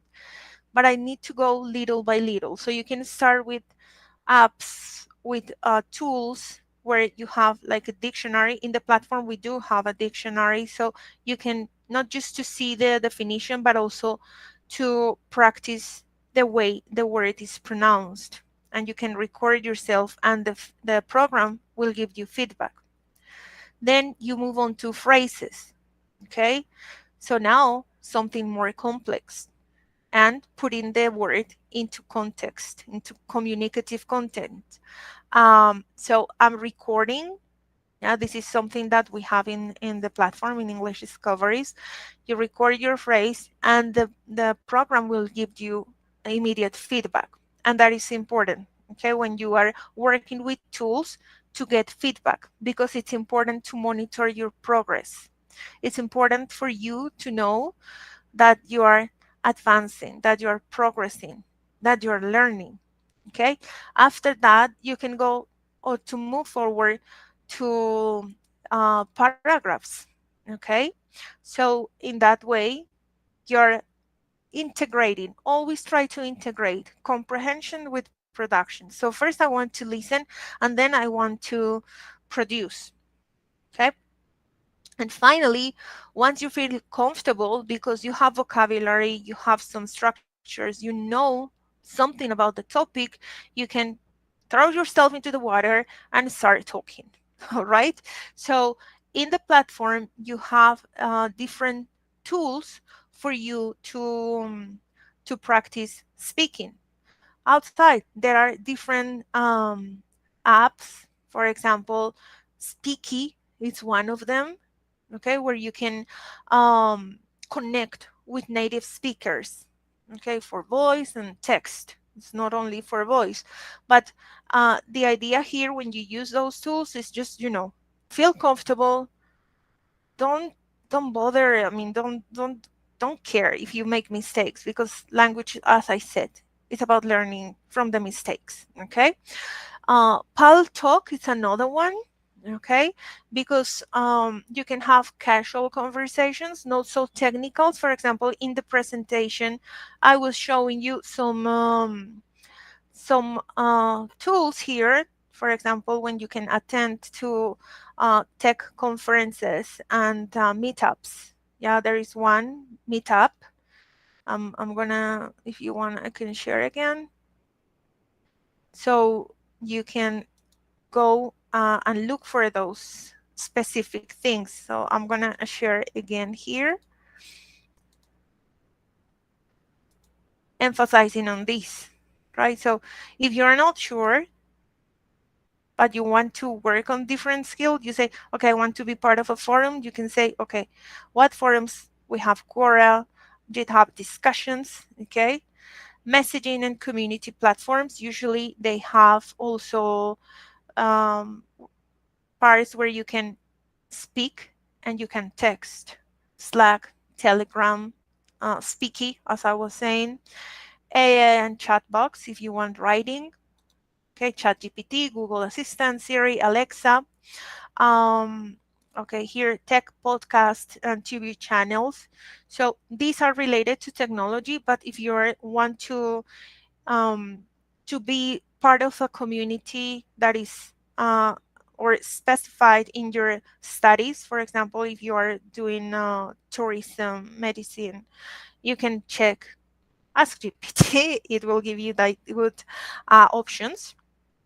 So tech podcast and YouTube channels for listening, for example, Tweet, This Week in Tech, Lex Friedman podcasts, and here, this one, tech conferences and meetups. That's more advanced, that's more into your area of expertise. For example, Eventbrite, Meetup.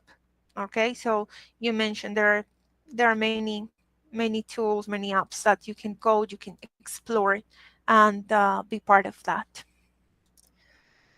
Okay, I'm gonna stop presenting. All right. Yes, we have one last questions as we have the next speaker already in session.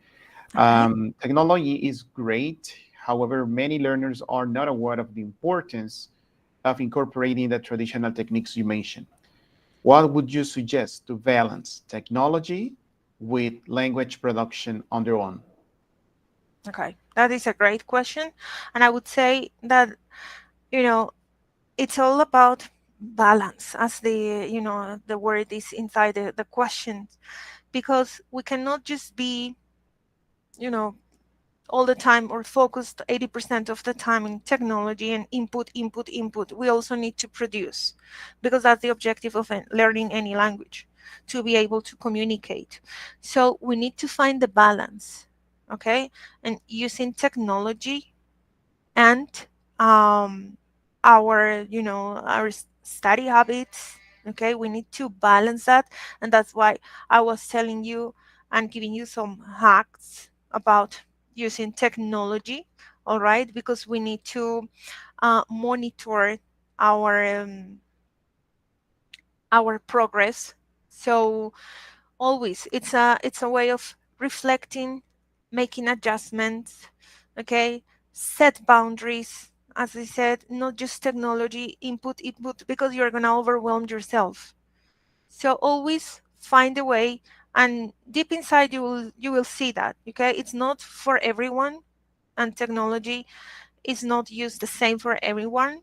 But I will always say that you have to reflect, you have to self-assess, evaluate the way you are learning, what is working, what is not, you're improving with something, and keep that balance. So choose the right tech tool for you and maintain that balance by setting boundaries, okay? Schedule sessions, as I said, distraction free mode, and screen breaks. That is important, because you also need to think of yourself. If you know you are feeling well, you're more likely to learn. Okay. You're absolutely right. Thank you so Well, much, Christian.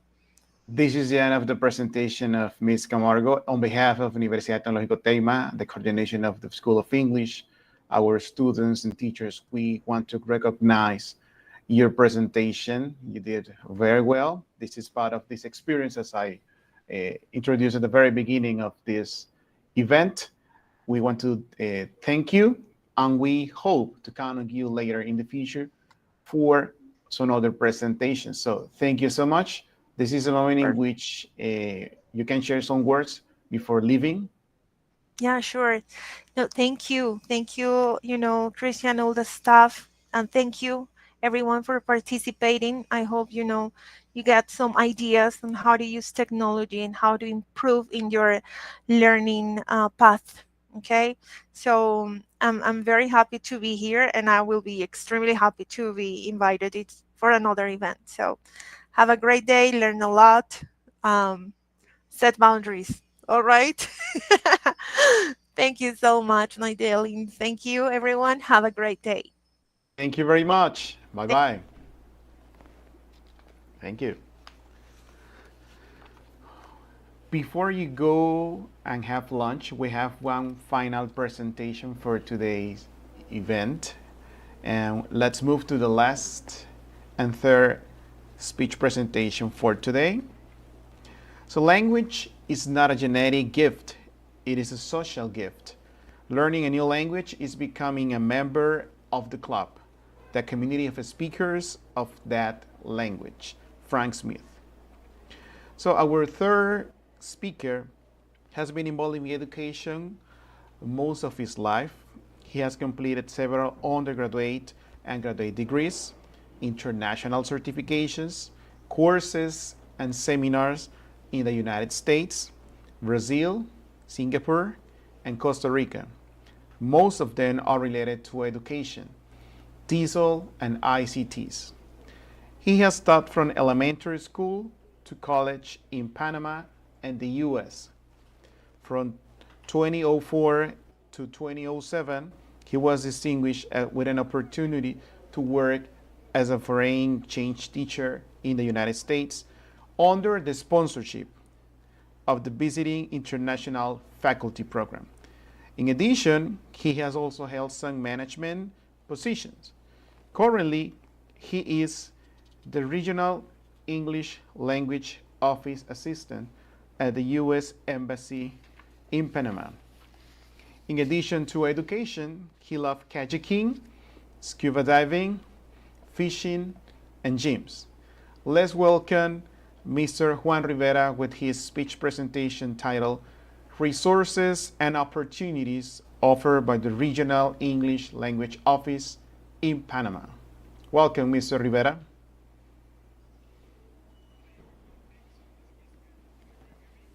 Pretty well. Pretty well. Hello. Yes, Yes. we hear you well.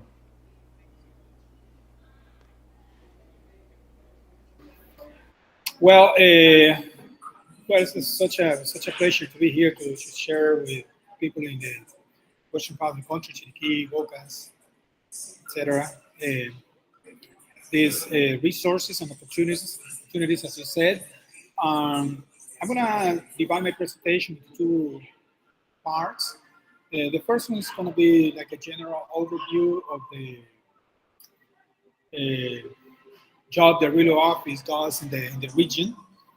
The second part is going to be a navigation of the RELO website. So let me start my presentation. Let me see if I can share my screen right now. Okay, I don't have to share my entire screen. Okay, sharing my entire screen right now. Can you all see this?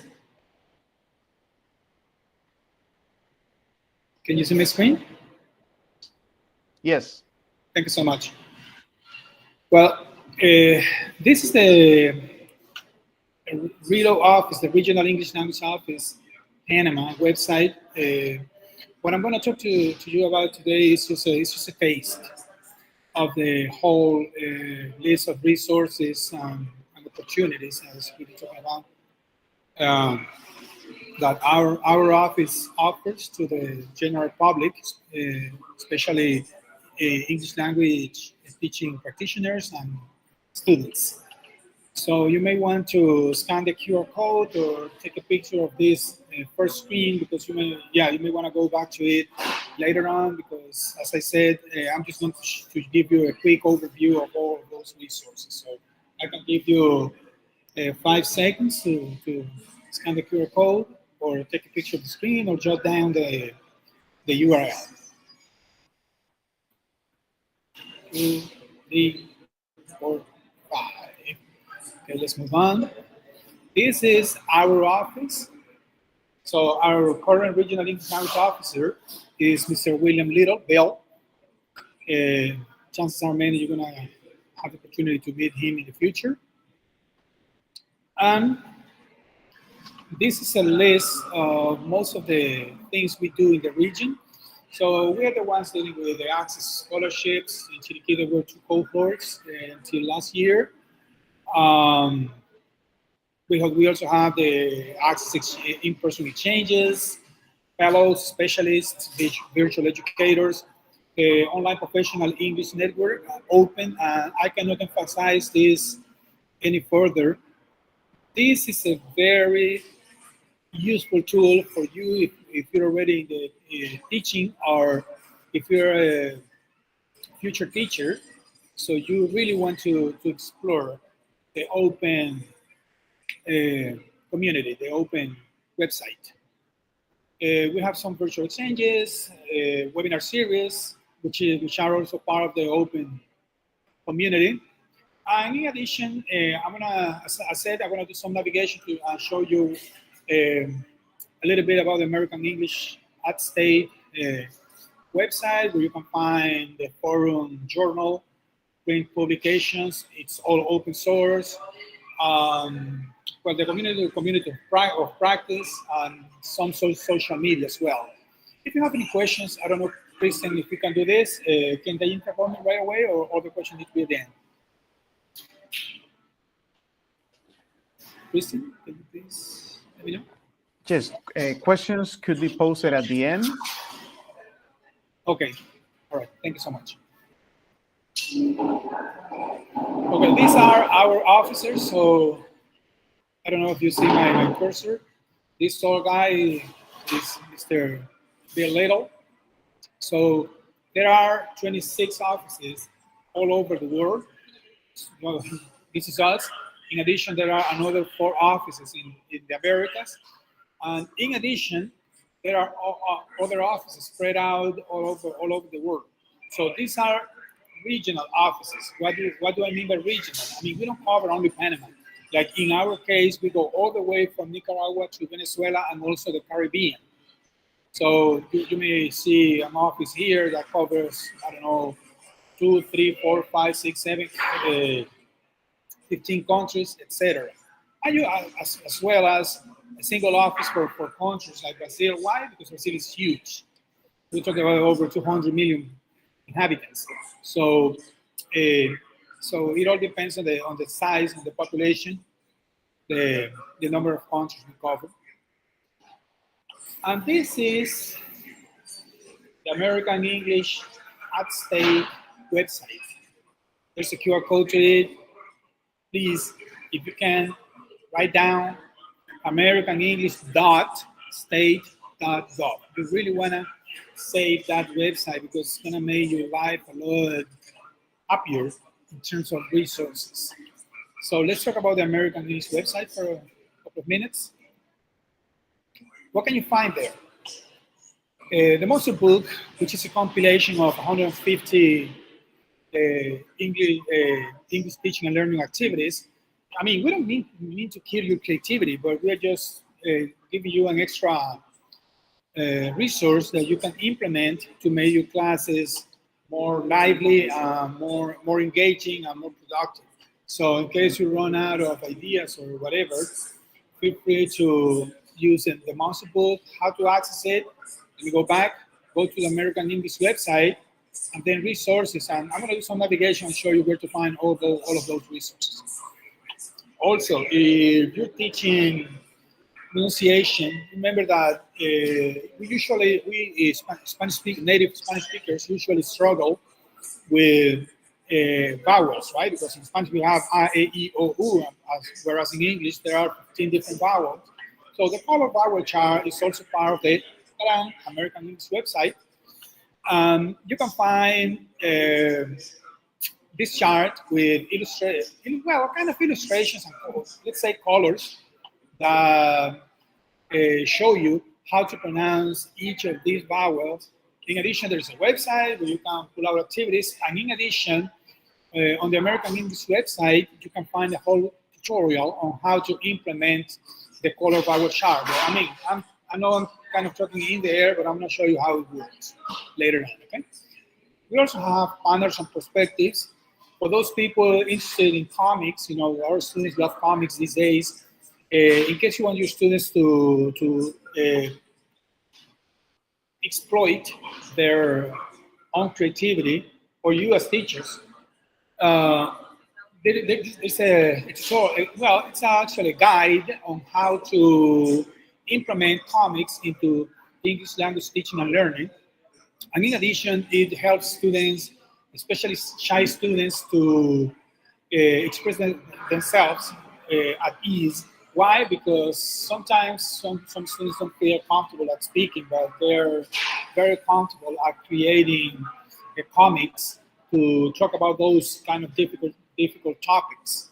So that's what Panels and Perspective does. All this content is for free, so you don't have to put any money down. So you just need to go to the American English website and download those resources. Feel free to share them, etc. And here's Activate.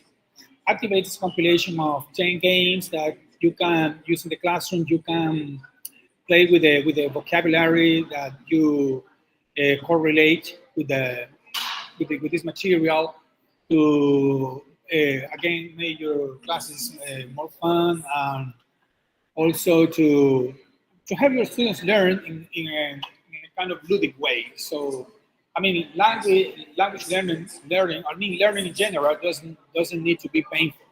So that's what Activate, Monster Book, I mean, everything here does. And finally, When I say finally, talking about this screen, I'm not saying finally in terms of the American English website, because we have dozens, if not hundreds, of free resources for you. There is the English Teaching Forum. I don't know if you've heard about this journal. This journal is a compilation of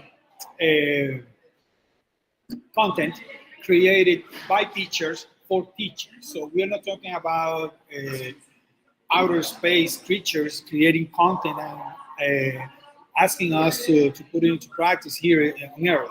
It's actually teachers like you or you in the future that come up with creative ideas, good ideas that they are up to share with the rest of the community, and they get published here on the English Teaching Forum.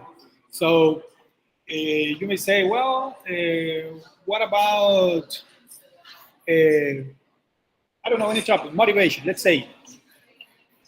I'm going to show you later on where you can navigate the English Teaching Forum database, because in the past we used to get the print copy of the English Teaching Forum. Now there's a website, which is also part of the American English website, where you can pull out all the 61 years of publication of the English Teaching Forum. So we're talking about 4 volumes per year. So that's 61 times 4.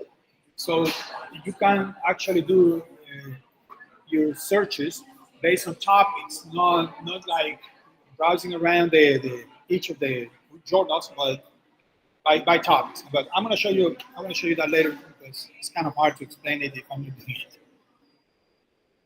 Okay, this is Activate, just to give you an idea of the types of games it contains. Of course, this is versatile, so you can tailor the activities according to your students' needs. It gives you lots of ideas. Still Activate, partners and perspectives. See some samples of what your students may be able to come up with. The English Teaching Forum, I said, well, it says 60. It's actually 61 right now. Oh, by the way, before I forget, talking about the English Teaching Forum, if you visit the webpage or the print copy itself, inside there is an email address. So in case you are interested in getting published, you can get published. So as I said, this is created by teachers for teachers. So you can contact the English Teaching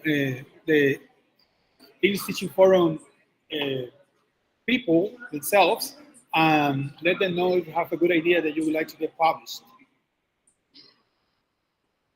These are some, I mean, the layout is very consistent when it comes to the English Teaching Forum. So there is a section for articles, a reader's guide.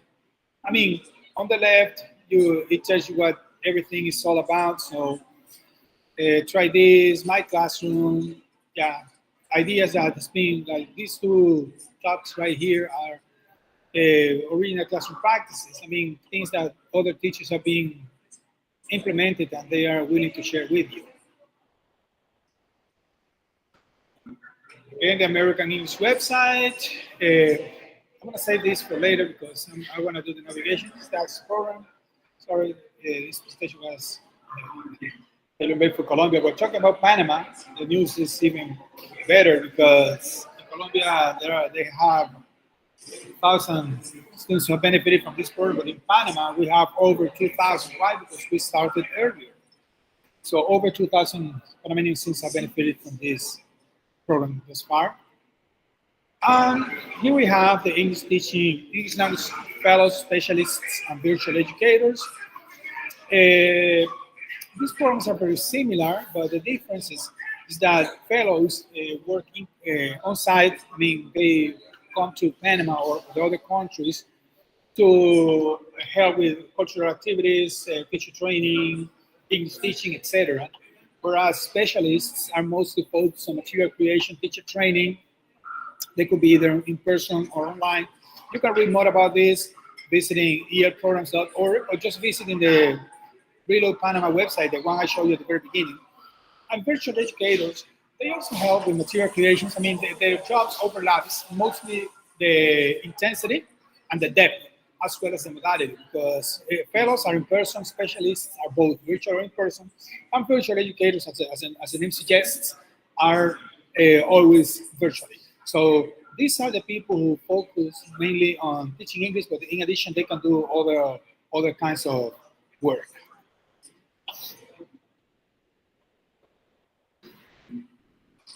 Okay.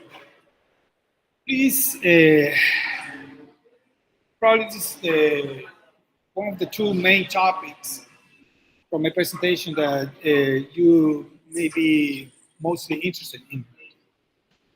The Online Professional English Network. We have A&E live webinars, MOOCs, and global online courses. Let me delve into this. I don't know if this is big enough for you to read, but if not, I can describe it. We have webinars, MOOCs, and global online courses. Let's talk about webinars. Webinars take place every Wednesday at 8 or 1 p.m. Eastern time. So it's not Panama time, it's Eastern time. Sometimes Eastern and Panama time are the same, but sometimes it's not. Why? Because they have the daylight saving mode in the United States, so they change the clock. I never understood it very well, but they either push it back or move it forward an hour, depending on the time of the year. So just go online and visit the open program and make sure that, just to give you an idea, Washington time. So you can use time and date and convert the time from Washington to Panama. You're going to get an idea of what time the webinars are going to take place. So there are 6 webinars per series. If you are able to complete 4 of them and you complete the survey that takes place at the very end of the webinar, you're going to be eligible to get a certificate. In addition, you can organize viewing groups. Viewing groups is a group of teachers or students that get together in one place or even virtually to attend the A&E live webinars, and they can have some kind of pre and post webinar discussions, etc. Or you can do it individually as well. We have MOOCs and global online courses. They're very similar. The difference is that MOOCs, which stand for Massive Open Online Courses, take 5 weeks, whereas global online courses take 8 weeks. MOOCs can host an unlimited number of participants, whereas global online courses can host up to 25 participants per course. And this is globally, in the whole world.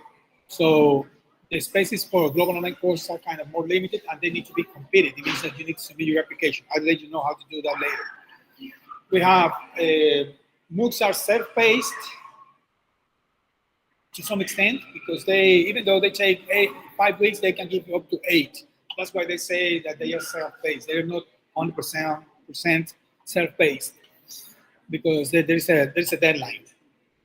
MOOCs can be either guided or self-guided. Global online courses are always guided. Okay. For both, you get a certificate if you complete 70% or higher of all the activities. If you have any questions at the very end, you feel free to ask me. But this is very, I don't know what to call it, a very convenient, very relevant to you all, both as teachers and future teachers. Because if you're not a teacher, you may want to start joining the MOOCs, because the contents are very similar. I'm going to show you the contents in a minute. So you may want to start polishing your skills or not polishing, but developing your teaching and learning skills by joining the MOOCs if you're still a student. If you're a teacher, you can join both MOOCs or global online courses.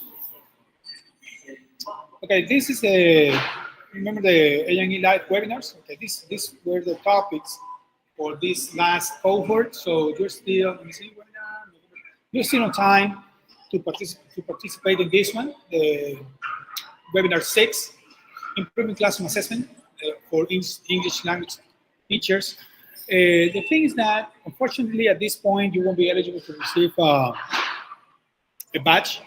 certificate, but you're still eligible to learn. So feel free to join this webinar. How to do it?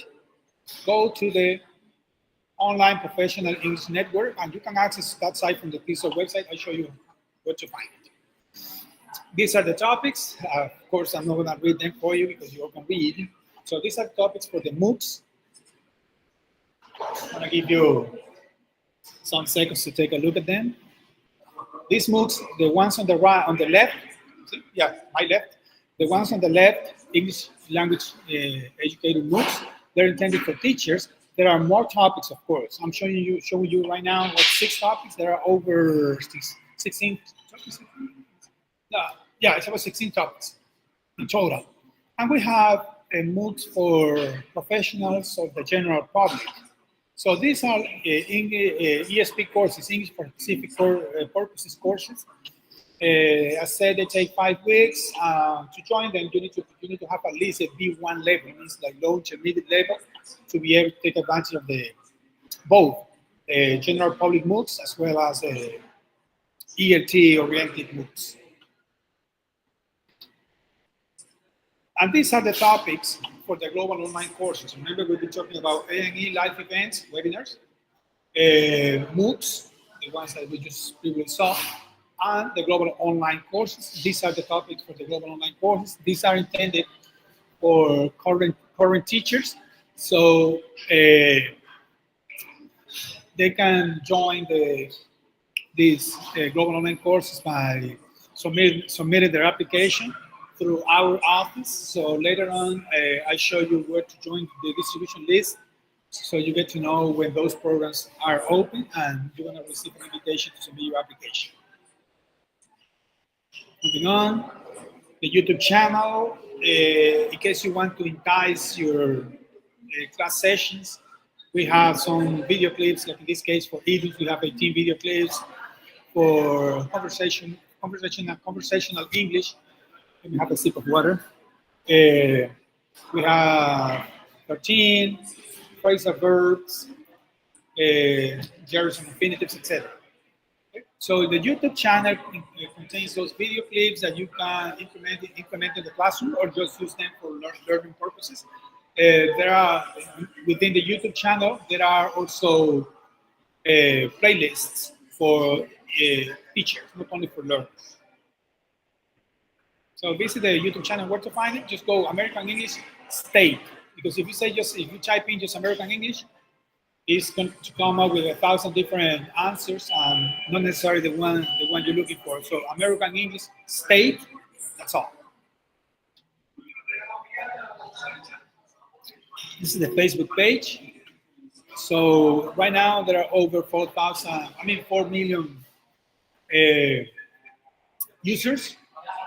So this is for the general public. If you're a student, this is the one you want to join, because here you're going to get to know about opportunities, ideas. You're going to get to know other learners from all over the world. And this is the one for teachers. If you are almost a teacher, you're already a teacher, you really want to join this one, because this is where you're going to post all information about the global online courses, the MOOCs, the A&E live events, etc. And all this information is available through our website, which I'm going to show you in a minute. You may want to scan this QR code, but you don't have to, because if you already saved the QR code that I showed you at the very beginning, all that information is available there. This is probably our biggest takeaway. Visit us, visit us, visit us. There's QR code, there's the same website I showed you before. This is us. Okay, and before we go to the question part, let me go to the RELO site itself. Is this?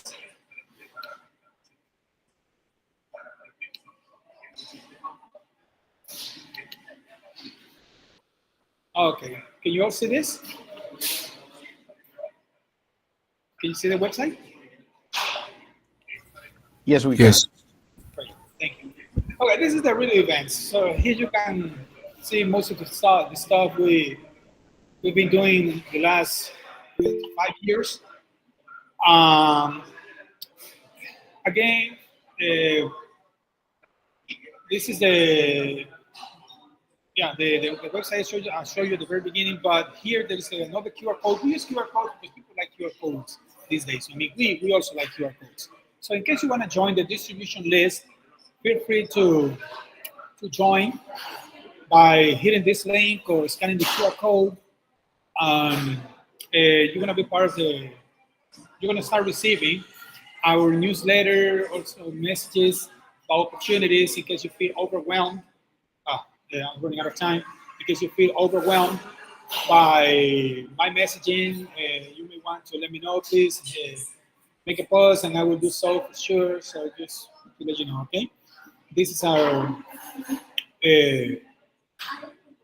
email address, the American English website. I'm going to show you a little bit about this. Here you find all the information I was telling you about. For example, resources, teaching the first skills. I mean, you need to set aside time to explore the site, right? So you get stuff for reading, writing, listening, speaking, and you may see that some titles overlap. Yeah, they overlap. Why? Because we have both reading books and audiobooks. That's why they overlap. So you really want to explore this website from the comfort of your home, because there are dozens, if not hundreds, of free books. I mean, free, when I say free, it's free. So I'm going to show you one. For the sake of time, we just can see everything. So they come in either EPUB or PDF formats. And there's also an audiobook. So all this content is downloadable, it's shareable, it's open source, fully open source, no money involved. You don't have to contact us and ask for any kind of authorization. So feel free to just visit the American English at State website and download all the content that appears there. So here's the color of our chart. This is a resource you really want to play with, because if you hit the different colors, it's going to give examples of how to pronounce those vowel sounds, etc. There is also a search engine right here. So let's say machine learning. Yeah, if you hit machine learning, it's gonna give you, it's taking forever. It's gonna be, yeah, okay, here you are. Different topics, different content about machine learning. So it tells you that it comes in text. Some of the content comes in videos, etc. So it's going to tell you the formatting in case you want to narrow down the type of material you're looking for.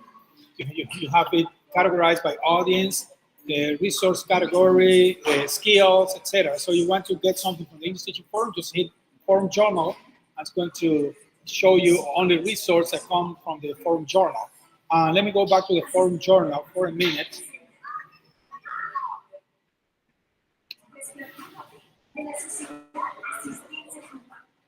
Okay.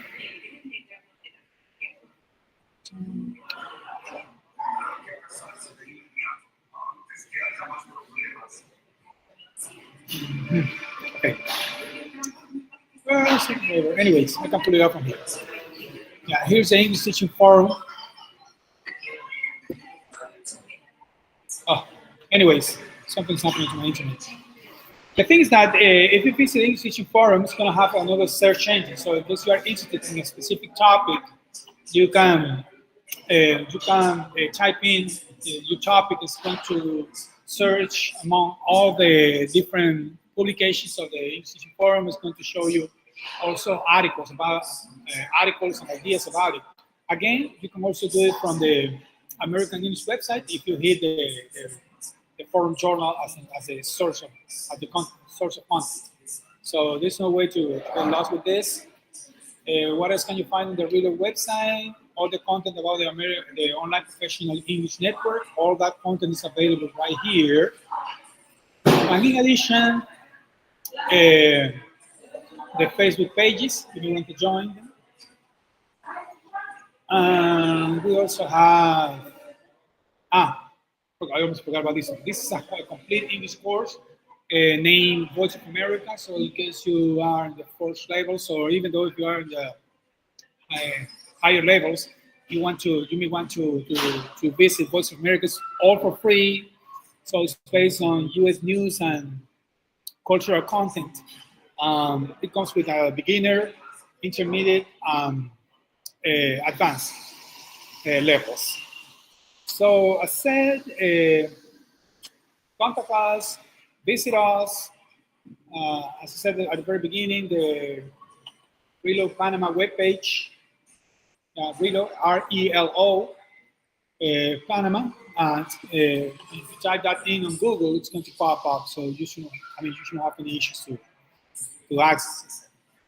So at this point, I'm going to stop sharing and go back in case you have any questions.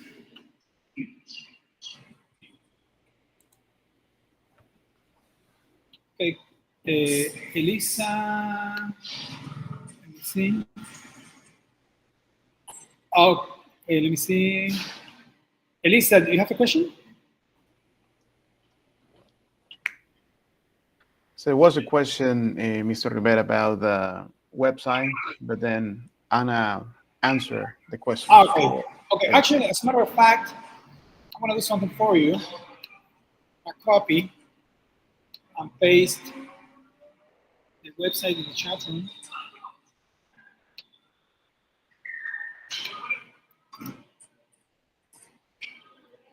There you go. Thank you, Ana Gabriela, for your assistance. Ana Gabriela posted the American News website, and I just posted the RELO Panama website. I mean, the American News website is inside the RELO Panama website. Thank you so much. Do you have any more questions? Questions about the webinars, the MOOCs, the global online courses, American News website. I know it's a lot of information, but as I said, this is just a taste of all the content, so you may want to explore it. Set aside some time to do so, and you're gonna find lots of useful resources you can put into practice, both as a student, if you are one right now, or as a teacher. If you have any questions, just go to our website, and there is our email address. So feel free to send us any kind of questions, concerns, not concerns, but questions, and I don't know, any suggestions are also welcome. Since that we have number questions, I think that the audience was scanning the QR code. I mean, that's a way to go, because I can spend the whole day, the whole rest of the day, talking about this, and maybe I won't be able to end. But if you visit the site, I'm very positive that you're gonna find lots of useful information there. Okay. So I think we have finished with your speech presentation, Mr. Rivera. So on behalf of the Universidad Tecnológica Teima, professors, students, and the whole audience, we are deeply thankful with you for taking the time to share with us such meaningful information that for sure is going to be helpful for the students and teachers. You're always welcome. Thank you. Thank you for the opportunity. So before we dismiss Mr. Rivera, to the whole audience, we thank you so much for being here today. This was the last presentation. However, we continue tomorrow with 4 more presentations. Please be on time, 8:30. I will see you tomorrow, guys. Again, thank you so much for being on time, and be ready for tomorrow presentations, which are going to be about artificial intelligence. We also have 1 more speaker from the USA Embassy, and we have more speakers from Panama TESOL. So I'll see you tomorrow right on time, 8:30, guys. Professors too. Bye-bye. Have a good one. Thank you, Mr. Rivera. Bye-bye.